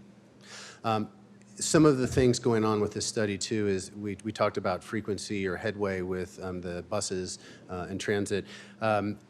The study is going to help us determine too, what do we do first? Do we increase headway? Do we increase the frequency of those buses, or do we do new bus routes, or bus lines, which makes more sense from a ridership standpoint and servicing the transit customers? Okay. Thank you, Kyle. Mayor, thank you for the time. I'd be interested to hear others' comments. I might have another comment towards the end, but interested in the feedback. Thank you. I have one quick question for Kyle. Do we receive any kind of data that shows why costs have increased the way they have? It's like 30% in 3 years. Is there anything that breaks out those costs so we understand that? Vice Mayor, I don't know that I've seen the exact cost breakdown for a lot of those. I do know that, and Valley Metro folks may be able to help me, but there was at one point in time, as the contract changed, it went from more of a taxi service to a more of a per mile cost that's valley-wide, that's then spread out over the different routes. You combine that with some of the adding additional fleet, the labor costs, fuel costs, things of that nature, start to drive up costs over time. But we don't get an itemized reason for I don't why believe it I've seen an increases. itemized. It probably does exist. I don't know that I've seen the itemized list. Thank you. Would it be okay if we invited the expert from Valley Metro? Because I I would know love we've to. seen that over the years. I was the liaison at one point, and Councilmember Peterson holds that seat now. Thank you, Mayor Daniels. Members of the council, my name is Carol Ketcherside. I'm the Deputy Director for Planning and Development at Valley Metro. And I was the interim paratransit manager for the last 5 months. We have a new paratransit manager, Tom Young, who is here, but we're not going to put him up here just yet, unless you have some more conceptual questions about paratransit in general. There have been a number of moving parts in the paratransit scene in the Valley. And one of the things you saw on some of these graphs, in 2017, we were providing all paratransit with non-dedicated taxi cabs. We owned 0 vehicles. We had no dedicated vehicles at all. That had been going on for about 4 years. In 2017, we introduced regional paratransit, which means that riders no longer had to make a transfer between cities to get across the valley. So prior to 2017, if you lived in Gilbert and you needed to go to downtown Phoenix for something, you had to take an East Valley paratransit vehicle to the Phoenix border, and then you had to transfer to a Phoenix dial-a-ride vehicle and take it on into your destination in Phoenix, and then repeat that going home. So one of the things that happened when we introduced regional paratransit trips without that transfer is that our trips got much, much longer.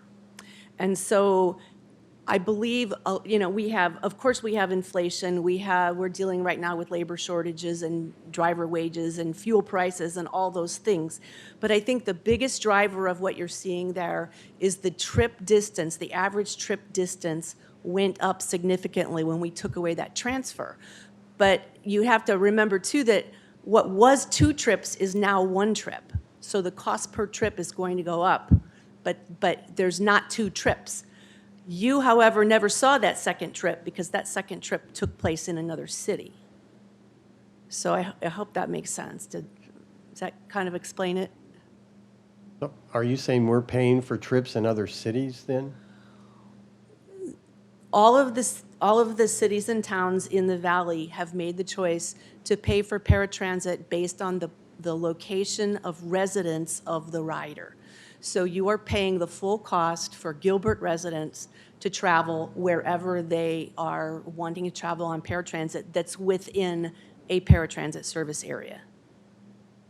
What we found is that individuals were getting dropped off at the border of Phoenix because Phoenix had their own paratransit system, and sometimes waiting in hot parking lots for a lengthy period of time before they were picked up by Phoenix paratransit. Then the city of Phoenix was actually covering the cost for the remainder of that trip. Obviously, a little unfair, if you will, for Phoenix and also for the individual, especially for the individual who was waiting. And I mean, our summer months are not really great to wait on black asphalt in the summer anywhere in Arizona. Yeah.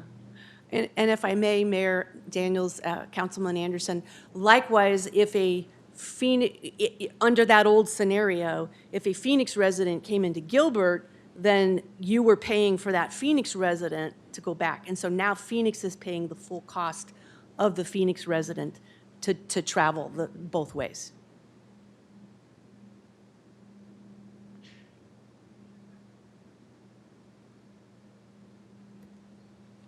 My question is actually for Kyle again. So understanding that several cities in the valley have moved to other contracts, has there been any comparisons of costs and what's most cost efficient between the different providers that they've utilized? Mayor, Councilmember Yenses, I may not understand the question. Many of the other communities within the valley have gone to the 3/4 of a mile structure. They have not entered into necessarily any other contracts with other providers. The provider for most of the communities is Valley Metro, and I believe Valley Metro is the provider for all regional trips as well.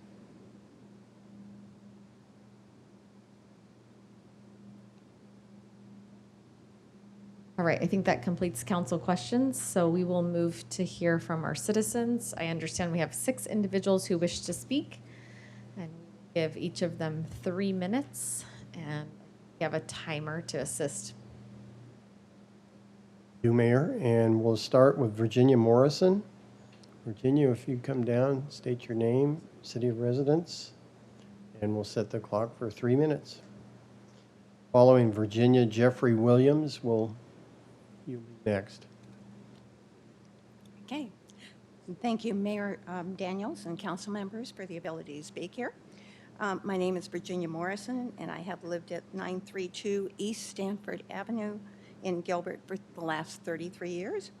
And I'm speaking against Resolution 31 that would modify the boundaries of the Gilbert Paratransit Service Area. Reducing these boundaries greatly impacts those families that rely on this service as a lifeline to carry on their daily needs. They have relied on this service to enjoy the independence that defines their quality of life. We have an unusual, caring community.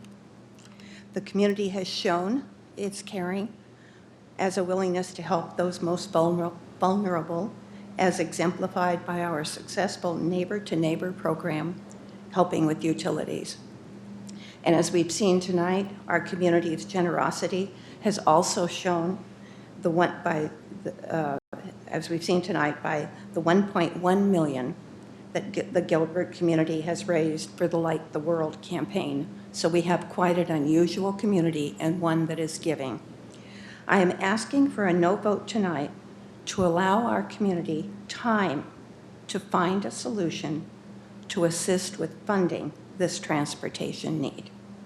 It could be something set up as the neighbor-to-neighbor program that we have for utilities. I have confidence our community can do this. A healthy community, a community of excellence, protects those most vulnerable. And a no vote tonight would help us to keep our community of excellence. Thank you. Jeffrey Williams, state your name and your city of residence. 3 minutes. Hi, I'm Jeffrey Williams. I'm here in behalf of myself, my wife, Susan, Cameron, the guide dog. I want to start with an excerpt from Be the City of the Future, which is quite impressive. There's more work to be done to prepare Gilbert for the future, and now we're facing a choice. Do we go the way of cities before us and stay stagnant in our growth, or do we continue to innovate, lead, and be the city of the future? We choose to anticipate change, create solutions, and help people.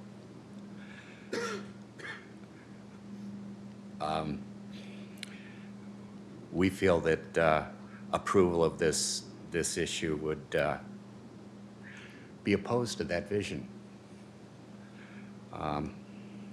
and damage the credibility of the vision as well. The solution still be served by ride choice. I would invite staff or anybody to get with my wife and be her sighted guide, because she's allowed to have one of those, and go try this from your residence to a spot within the paratransit service area with one ride, and then a ride from there to work downtown. The paratransit has to be scheduled 24 hours ahead of time. The ride choice, you can call, and they usually show up pretty quick. You can ask for somebody who's got some sort of an ADA training. What you usually get is, well, we can get one of those in X number of minutes, but if you want somebody quicker, here's this, and it's a cab. So you're a blind person or a person with a disability, you got to go from here to here, and you got to hit that window just right, and then go from there to there. And now both the town of Gilbert and the person are paying 2 co-pays instead of 1. How are you saving any money? You're not. Anyway, approval of this would be a significant blow to the people with disabilities.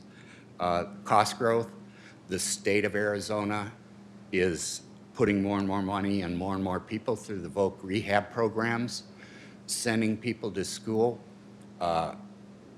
helping them to become employable, and they need rides. And that's not going to change. We got to deal with it. So let's innovate. Let's not stay stagnant. Let's not do what the other towns, oh, I'm sorry. Let's not do what the other towns are doing. Their density of paratransit routes is huge compared to Gilbert. So the impact on their people isn't that big. We're a different circumstance. It's not an apples to apples comparison.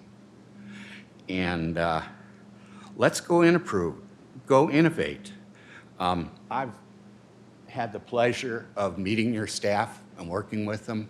They are awesome people, very talented and knowledgeable and caring. Let's challenge them. Let's disapprove this thing for now, however length of time you feel, and fund it however we can for now. But at the same time, let's go innovate. Let's ask them to go find some funding sources that nobody's thought of or nobody's looked for. Let's ask them to look into bringing some of the disability services that are downtown to the East Valley.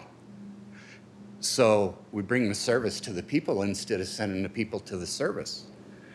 Ask you What- to about 30 seconds to Okay. wrap that up. What about local job programs?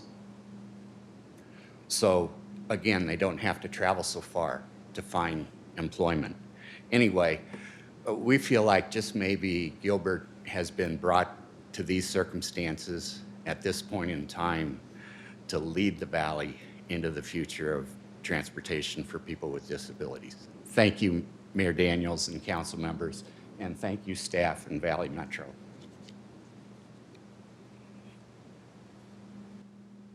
Next is Jessica Falayton. He will be followed by Richard Dale.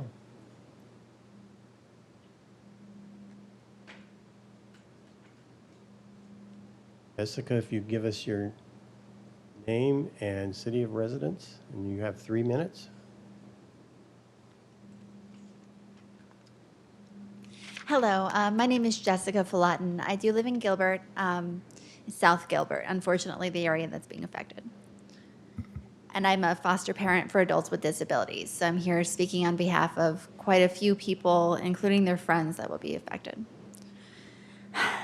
So unfortunately, there's a sad irony to the reality that today we are meeting to celebrate Gilbert's accomplishments in funding the Light the World program, which is a wonderful organization that uses some of its funds to fund the Arizona Disabled Sports Program. Yet we're also discussing the possibility of limiting the mobility of people who would use that program. Similar changes have been determined previously in the East Valley, but the problem before you is uniquely a Gilbert issue. As shown in the maps that have been shared with many of you, and it is also provided on Valley Metro's website, yet the Gilbert part is very, it was very redacted. The other cities haven't cut as much because they have had a lot more bus lines to work with. So the people with disabilities have had a lot more access than would be suggested here for Gilbert. Therefore, Gilbert is stopping EDA paratransit for half of its landmass, but you're actually disenfranchising 100% of your citizenship because those who live in the area that is covered will not be able to visit the area that isn't. They won't be able to visit, they won't be able to purchase, and they won't be able to support local business. As a result, that standard of uniformity doesn't hold up because this is a much different circumstance. The alternative proposed ride choice for your vulnerable citizens is unsafe, it's inefficient, and it's significantly more expensive when you actually do real numbers than the current plan that you have. I implore you, with so many questions still unanswered, do a study first to better understand the choice you're making. The materials provided for the opinion that would vote upon this issue, a for vote, have honestly been disproven by the same factors that have been discussed by the Maricopa Association of Governments. And as a result, that is a questionable situation, that the non-biased third party has different numbers than the ones you're being presented here by Valley Metro. When faced with that reality, Valley Metro has not been able to provide real numbers or arguments to explain why those are different. I ask that you pursue information that hasn't been provided by Valley Metro, but has been provided by a non-biased third party instead.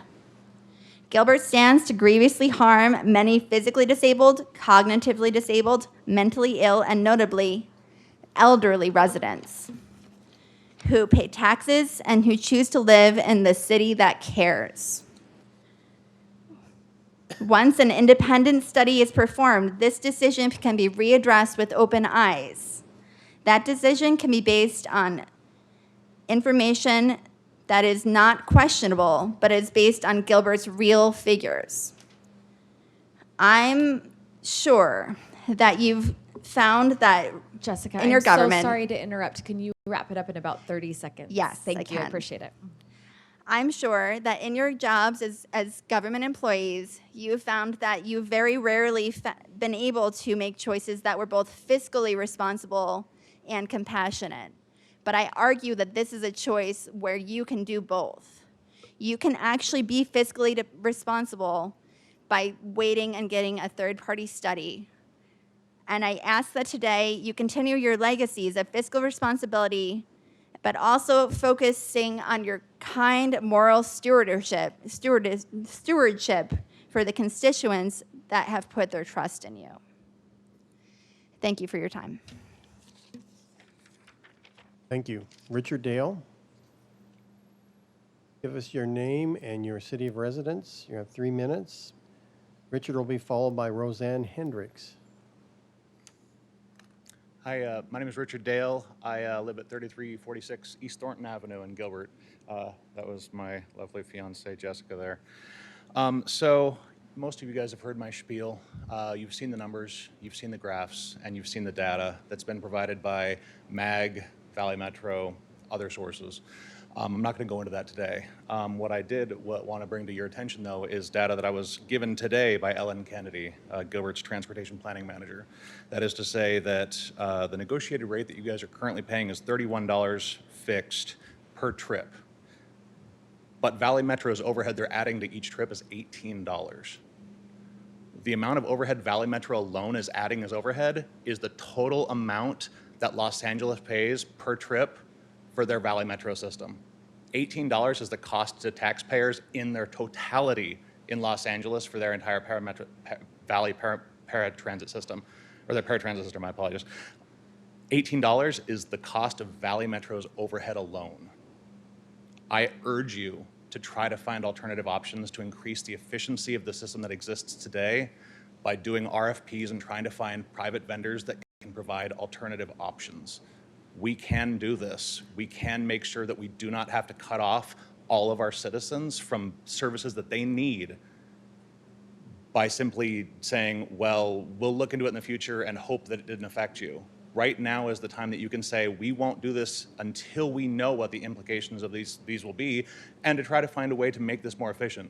Again, Valley Metro's overhead alone is $18 a trip, which is the total cost to deliver the exact same service in Los Angeles. In Houston, it's $26 a ride. It's just almost unconscionable. I just wanted to close with this. It's a quote from Matthew 25:40, and it's, whatsoever you do to the least of me, men, you do unto me. And that is what Jesus was saying. And I just feel that these are the least of men around here, and we need to make sure that they are protected and cared for. And you are in the position to do just that. Just give us time to be able to find a better alternative without having to disenfranchise so many people in the process. Thank you very much for your time. Thank you. Roseanne Hendricks. Then if you'll state your name and your city of residence, you have 3 minutes. Thank you. She will be followed by Delilah Bryant. Hi, I'm Roseanne Hendricks. I'm from Gilbert. Yeah, I was just trying to keep my job, not like lose my job. Please don't take this away from me. Don't take my friends. This is the only way I can see my friends. This is the only way I can have a freedom. I live in an ADH home. I'm a ward of the state. it's going to be really hard. I'm working on getting my own guardianship. If you guys keep this going for me, I can get my own guardianship. I can go to my doctor's appointments. I can make my own dollar ride calls. I can make everything I need to make if I keep dollar ride going for me, for other people that need dollar ride like me. People that need help, like wheelchairs, they need this. People that make other plans, like a day ahead of time, they already have that set up. Please don't take dollar rate from us. It's going to be harder for us to make right choice because we can make it a day ahead of time. With some people with disability like me, I don't remember all that stuff. If I make it ahead of time, like a year ahead of time, like I have, I already have my ride set up, where I'm going, where I'm going to be, and my ride home. I travel from Gilbert to Chandler to get to my job because my job coach takes me to work. I work in Phoenix. I don't go all the way out to Phoenix. My job coach takes me out there. I work at the airport. I love my job. I am now finished. Thank you. Thank you. Delilah Bryant.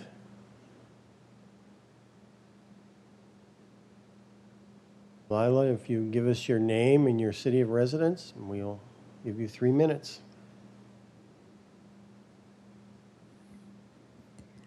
Hi, my name is Delilah Bryant, and I live on 3346 East Thornton Ave.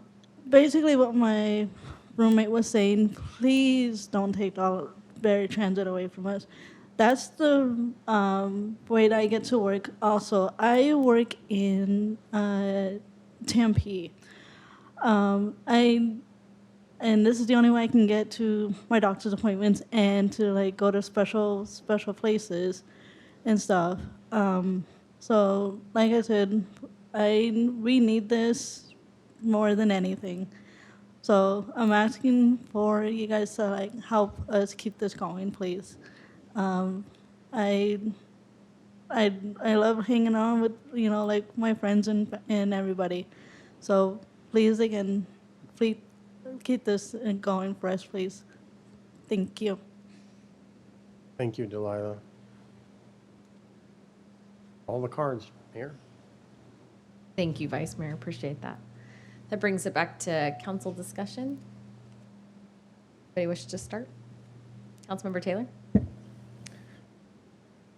Mayor, I'll start here. Thank you for the time, and thank you for those that have come up and shared their views with us. And obviously, it's a difficult decision that we have. A couple of observations, Mayor, that I've picked up along from the retreat and some other analysis. Initially, it seemed like a no-brainer, right, from what the data that we were given. But then, as we look at all the factors and just reflect, here's a couple of thoughts that I have as I'm looking at this decision. Number one, I'm glad the Valley Metro team is here, and thank you for participating and being in our community to analyze this.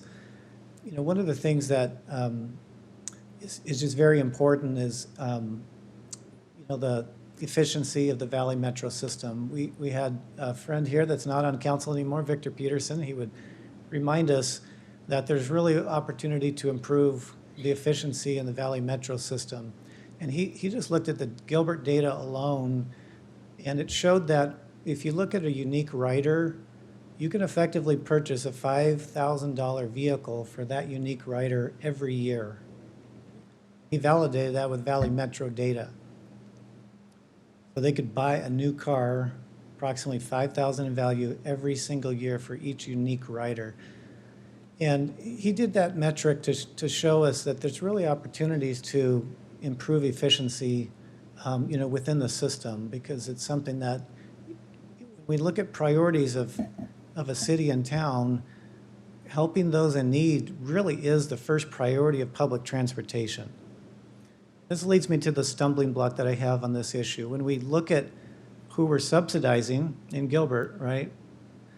We're subsidizing very able-bodied people that go into downtown Phoenix, right? We're talking lawyers, we're talking engineers, we're talking some physicians or nurses. These are able-bodied people that are getting subsidies for their transportation.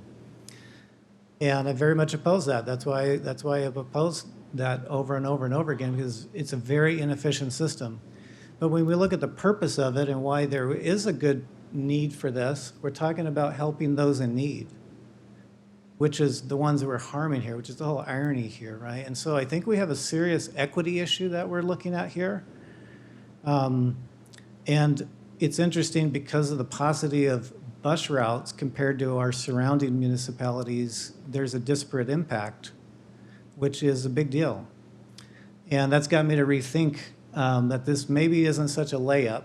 And I'm not saying I wouldn't oppose it in the future, but if we don't have a reliable alternative, and it doesn't sound like we have good data on that, at least right now, maybe there's some data out there that I just haven't seen, but if rideshare isn't really a reliable, acceptable alternative for a group that really needs that reliability, for me, that's a hard thing when we see that we're kind of going away from the real reason of public education and why would a subsidy be merited for people that want to be able-bodied and want to be self-reliant versus subsidizing people that really don't need it. It's a convenience, and hey, why not? Let's take the free money, right? So that's a stumbling block for me, Mayor, in this issue, and I'd be interested in everybody else's comments on that, but wanted to just share a couple of those thoughts. Thank you for the time.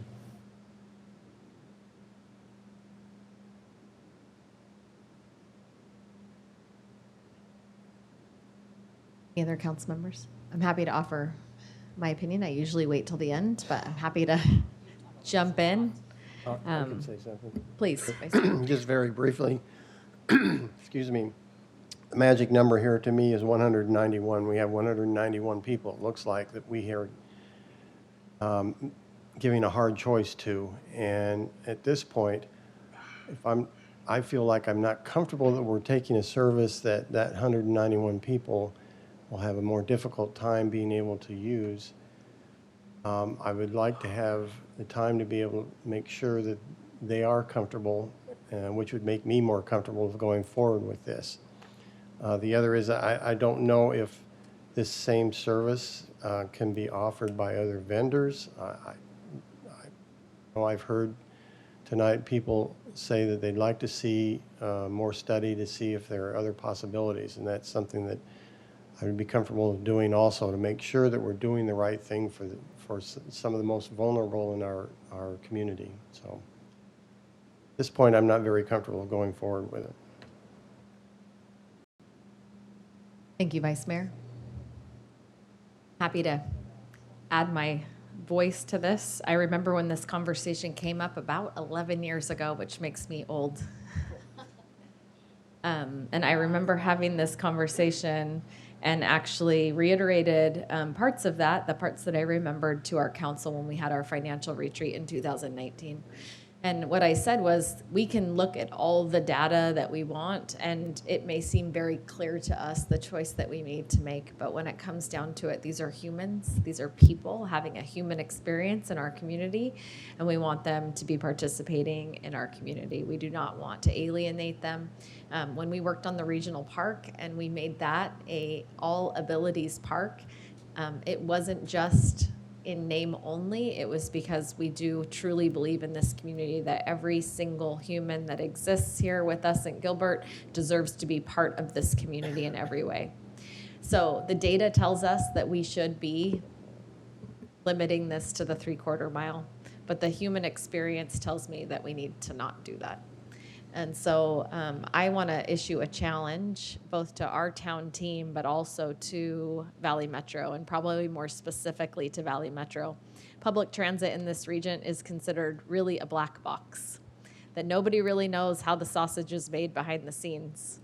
And it's unfortunate, I think, because I think you are providing a very valuable service not only for our paratransit riders, but also for all those individuals who utilize transit.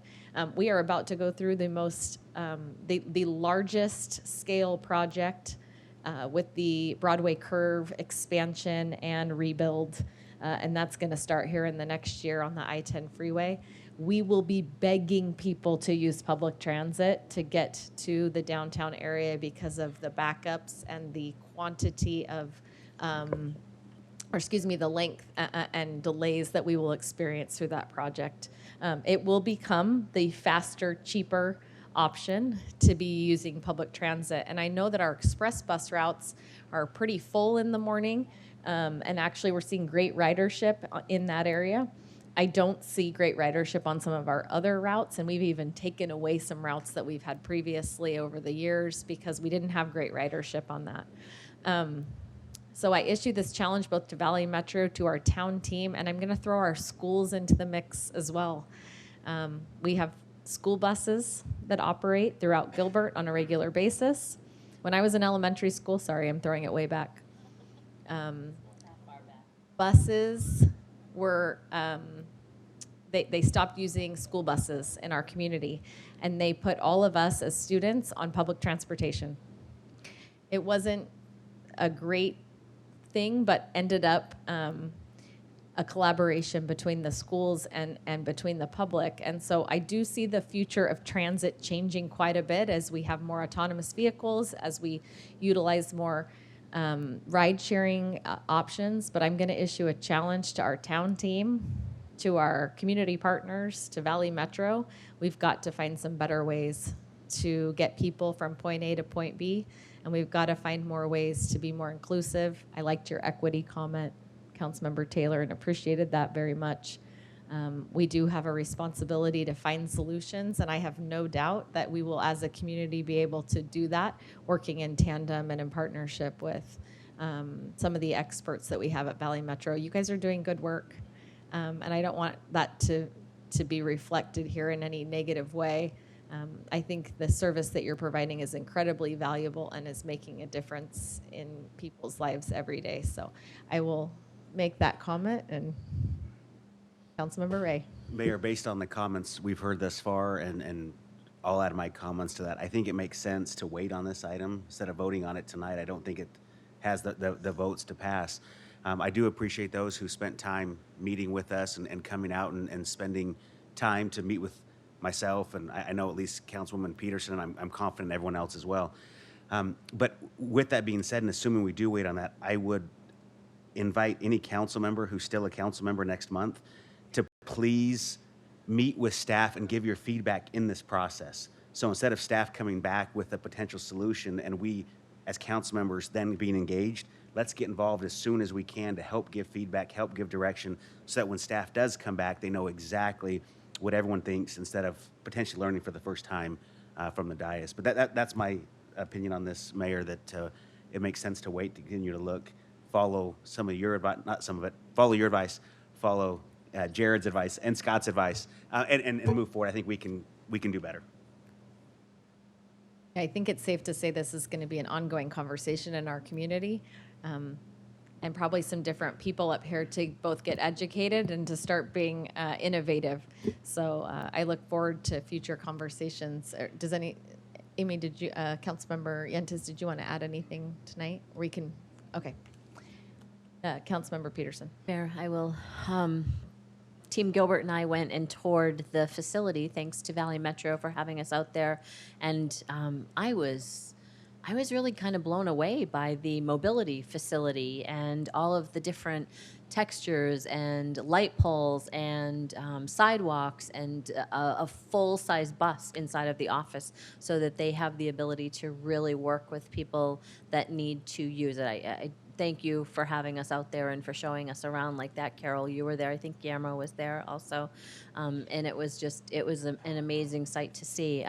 I've been struggling with this as we've been getting closer to this date and meeting with people, as Councilmember Ray said, and having conversations on the telephone and via email. And as Mayor Daniels said, I took over the liaison to Valley Metro. When did you become mayor? 4 years ago? 2016, 4 years ago, and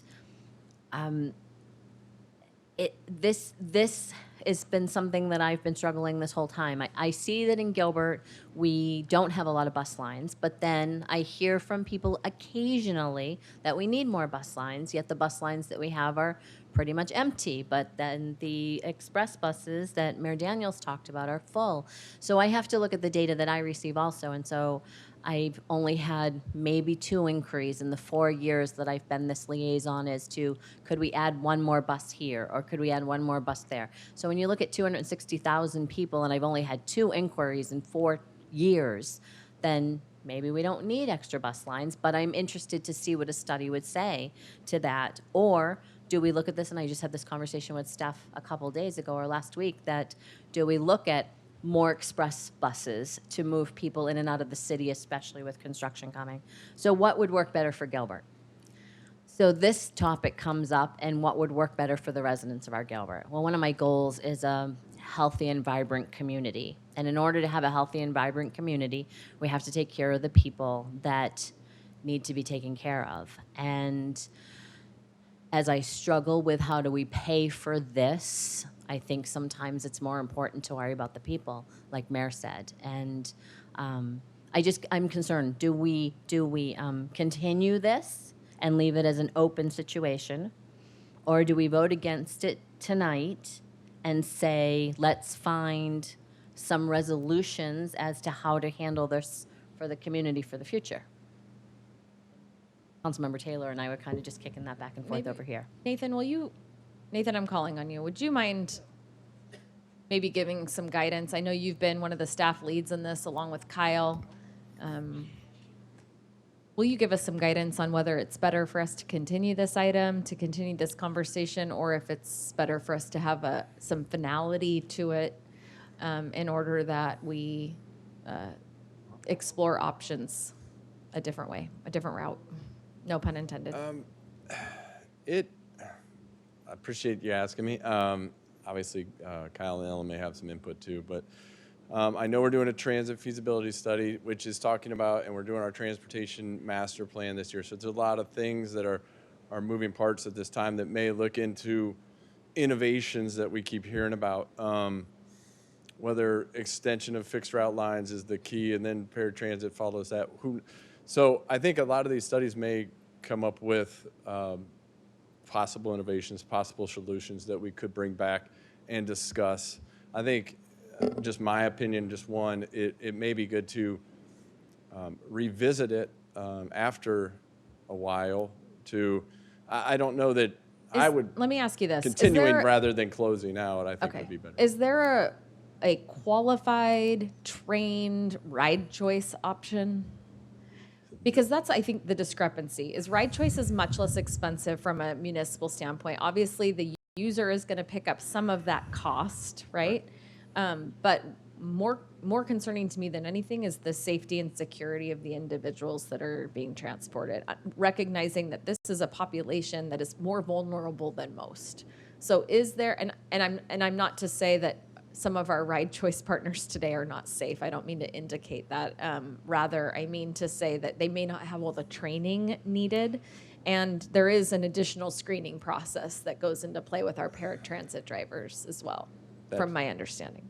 Mayor Daniels, that is correct. Wyatt over here with the Valley Metro could probably explain. He oversees the contracts of both ride choice and paratransit. Kyle had up on the screen a number of the vendors like VIP Taxi and others that can provide those services. So they are. So I think we have an answer then. Yeah, I think our okay. answer is let's continue this. Let's explore those ideas a little bit more and at least maybe give the council some more option. I also realize that based on some of our previous conversations, we probably thought we knew how this vote was going to turn out, and it didn't turn out that way. And that also has budget implications for us that we need to have further discussions on from a council standpoint. And we have a financial retreat coming up on the 16th of April.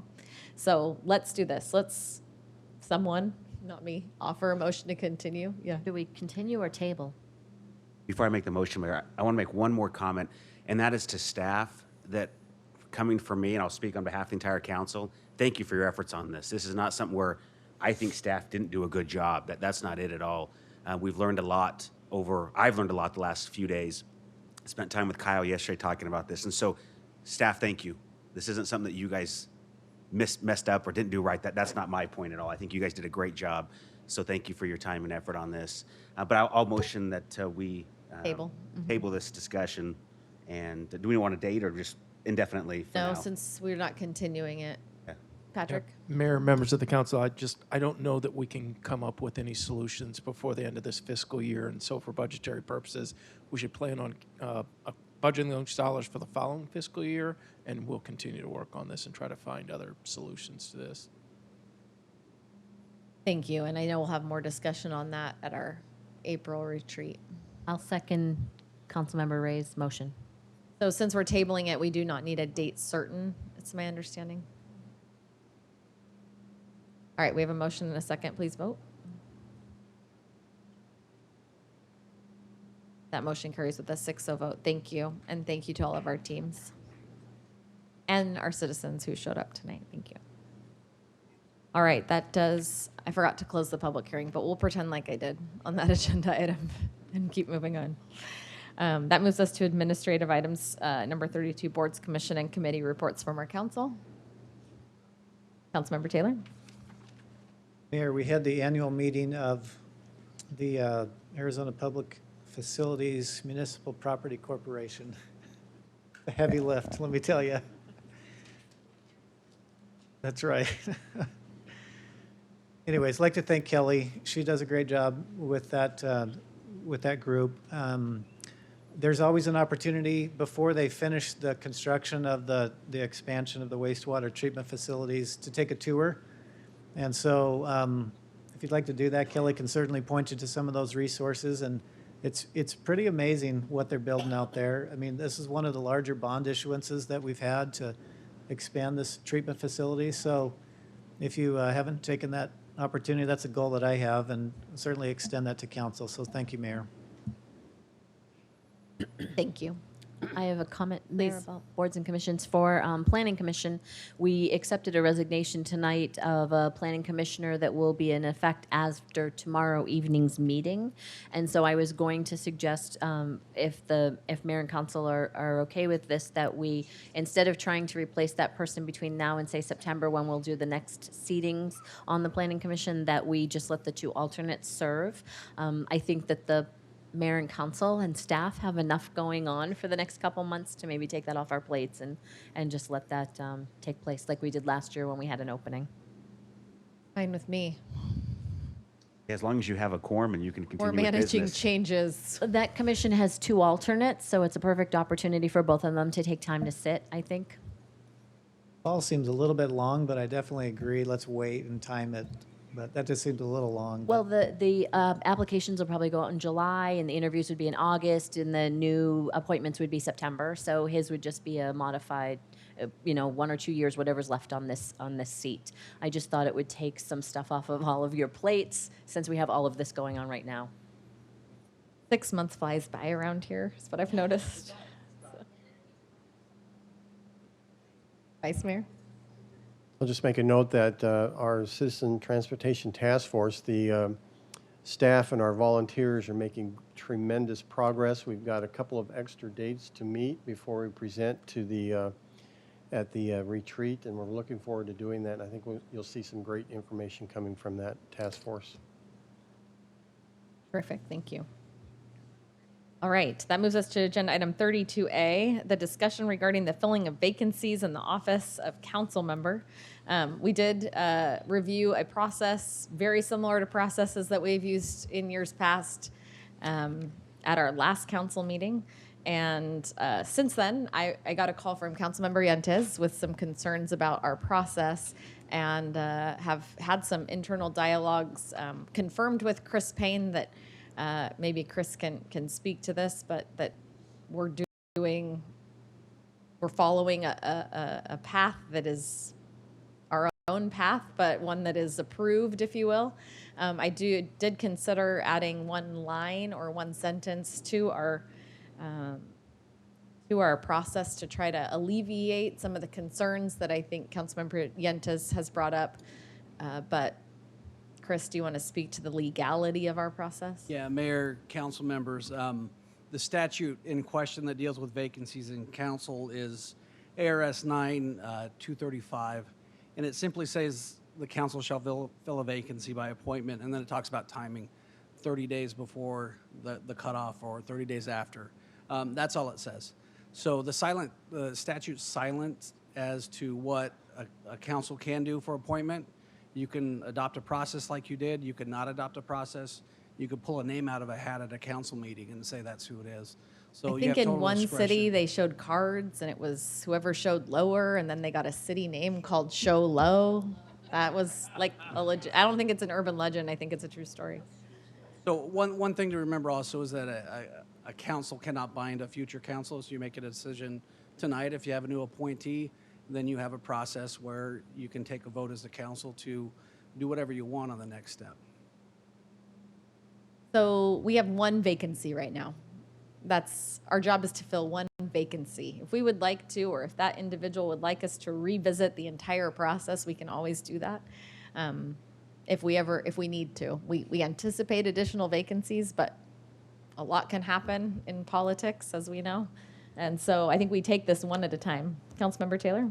Mayor, and I'm glad you said that, because that's how I looked at this when we just had a few minutes to do it. I know you wanted to get it out earlier. So, but I just wanted to make sure that whoever we appoint this first time for Eddie's seat does get a fair chance to review, to have input, rank, and so forth. So a thought I had to just float out there is let them, this process is solid, I think, for Eddie's. I have no problems on that. But then when the new person drops in, give them a chance to look at the same slate. If there's someone burning, hopefully they don't, but they can add someone to it. But I think we'll have a really good pool of people, but I'd like them to be able to rank. And then with all due respect to those that might be resigning, I think their rankings need to be dropped, because they've then, at that point, or at least when they do, they're not considering their appointment.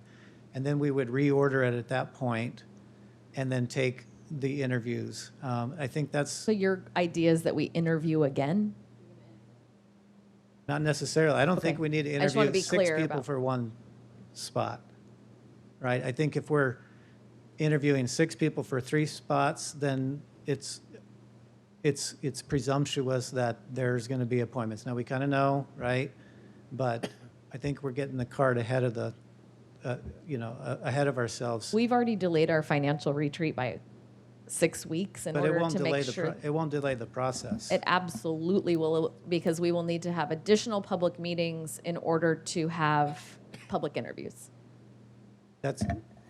Well, I think if we don't give the new council man or woman a fair chance, I think you're limiting their statutory Which is why I'm suggesting a obligation. new line, an additional line to the current one that we have, which is something Chris and I discussed, albeit very briefly, but it was the idea that if the individual who is appointed would like to review the individuals that we have chosen, because we are still a current council, so the current sitting council should have that choice, right? We've given them that choice through this process. But if the new individual would like to review and perhaps rank on their own, they would be welcome to do that. I don't necessarily know that that will change the makeup of what we have, but I also don't think it's fair to have current council members who were part of this process have their rankings drop off. Well, it is appropriate when they resign, but not for Eddie's seat. Right? No one has a right to rank when they resign. That's my opinion. That's my view So, of how it is. as but- stated, though, and I will point to what Chris just read from the statute, we are not Yeah, we trying can to make whatever bind we any want. future councils. Yeah, Exactly. yeah, And so I just yeah. want to make it clear, we are on a time crunch, you guys, and I don't look at that lightly. We have a community, a town to run, and we need to be able to have people's leadership. I have 17 vacancies in council liaison assignments with the potential of 3 individuals. That's how much weight the 3 that have been on this council have carried. Yeah, I'll just say my last piece on this, but I think with that, you are limiting them to their full expression as a council member, by putting those fences around them and not, and then also, I do think it's inappropriate for those resigning to have that much influence on their replacements. They can certainly lobby outside, and that's fine, and I think I would encourage them to do that. But those rankings should be dropped, and then it needs to just be resorted. I don't think it'll change things too much, but it might. I don't know. The new council members should at least have that courtesy. That's my opinion. Thank you for the time, though, Mayor. Thank you, Councilmember Taylor. We do have one request to speak, so maybe we'll have that, and then we can continue the. Christine Accurso. Christine, you give us your name, your city of residence, and 3 minutes. Good evening, Madam Mayor and members of the council. My name is Christina Accurso, and I've been a resident of Gilbert for 13 years. And this evening, I would like to make a comment on the process that's already begun to be talked about. Of course, I'm taking all these comments in light of my written remarks, but I just decided to read what I wrote. I appreciate the time and effort that you put into creating this process, especially with the quick timetable that you were given and the probability of 2 more vacancies. However, I would like to encourage you to consider a slightly adjusted process. When Councilman Cook resigned, you opened up the appointment process for 2 weeks, which ends tomorrow at 4 p.m. You stated that you will consider that large pool of people and then go through a grading process of sorts. And then you'll have 6 people emerge from that large pool. I can understand that from those 6 people who you will publicly interview, you would choose Councilman Cook's replacement. However, it seems odd that you would keep the other 5 candidates for the future appointments. Now, it might be legal, but it can have the appearance of being unethical or just not right to give the other council members who are probably going to resign the opportunity to narrow down such a selection for their seats. I think that they would, in fact, probably be uncomfortable with that happening. So my encouragement to you is to consider, after each appointment is made, going back to that larger pool and letting the process start over again from there. However, I do love what Councilman Taylor said tonight, and if the time is of the essence, dropping the person who leaves, their grading, and moving on with that totally makes sense. I understand the desire not to completely open up the whole appointment process again, but going back to the original pool, or the intent of, I agree with Councilman Taylor's comments, would be good and fair. Now, one note to the application process number 2E in what was presented at the last meeting, just as a side note. I also wanted to note that you said that you don't want the candidates to be present for the other candidates' interviews.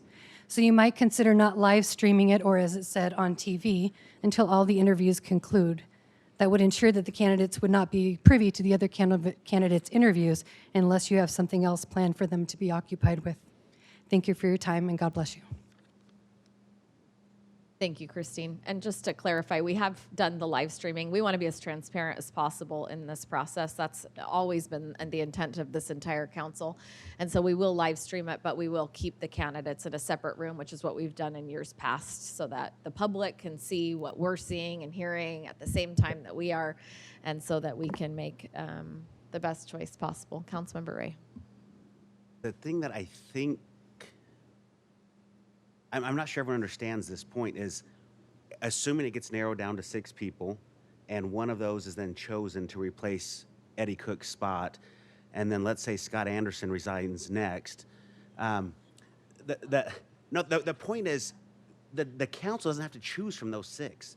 The council can do whatever they want. It's a council. So the new council member could come in here and he could or she could motion that Patrick's the next council member, even though he's not on the list of 6. My point being, I don't think anyone's being... We're not that desperate. Well, I'm just saying. No, but my point You knew is, it was coming. my point is, no one's being obligated to do anything. The new council member could, assuming he or she has a majority of the council, could vote to completely change the process and do the next ones completely different and say, let's start over, let's do a new thing, let's wait 6 months, whatever they want. So I don't understand the idea that they're being bound by this. I get that there's already a set pool that we know a lot about, and that new council member will be able to watch those videos, and he or she may love one of those 6, or he or she may not, and they can do what they want at that point. So I don't agree with the idea that they're bound by something, because they can do whatever they want as a sitting council member, and assuming he or she has a majority of the council, they can change the whole process by vote of the council. So I guess my point is, I don't understand the idea that we're binding future, because I absolutely agree that that's illegal to bind a future council. I don't think we're doing that here. So that's just my opinion. Thank you. You want to make a comment, Councilmember Rientes? Yeah, thank you. And to that point, Councilman Ray, I don't think that's the argument that's being made, is that it's legally binding, which is why I think there's consensus around some of the people who've taken umbrage with just that one piece of the process, that it requires them to make a selection out of that pool. It's the fact that it changes the trajectory of how the process unfolds.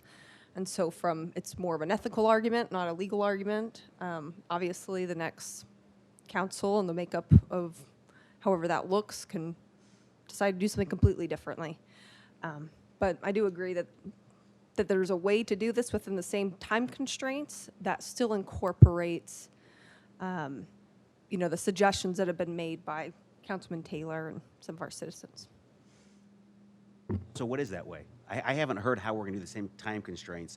If we re-rank and it's a different, let's say there's 2 different people in that top 6, are we going to interview that top 6 again? And there's no way to do it in the time constraint if that's the case. Or even if we just interview those 2, we still can't do it in the time. So my point is, if time constraint is an issue, that won't work.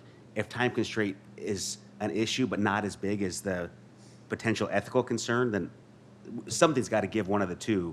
And I'm not arguing on behalf of one or the other, but I don't believe that we can do it in the same time constraint. Well, either that or we reopen it. can divvy up the council liaison assignments for the 4 of us that are left, and we can all take on a lot more.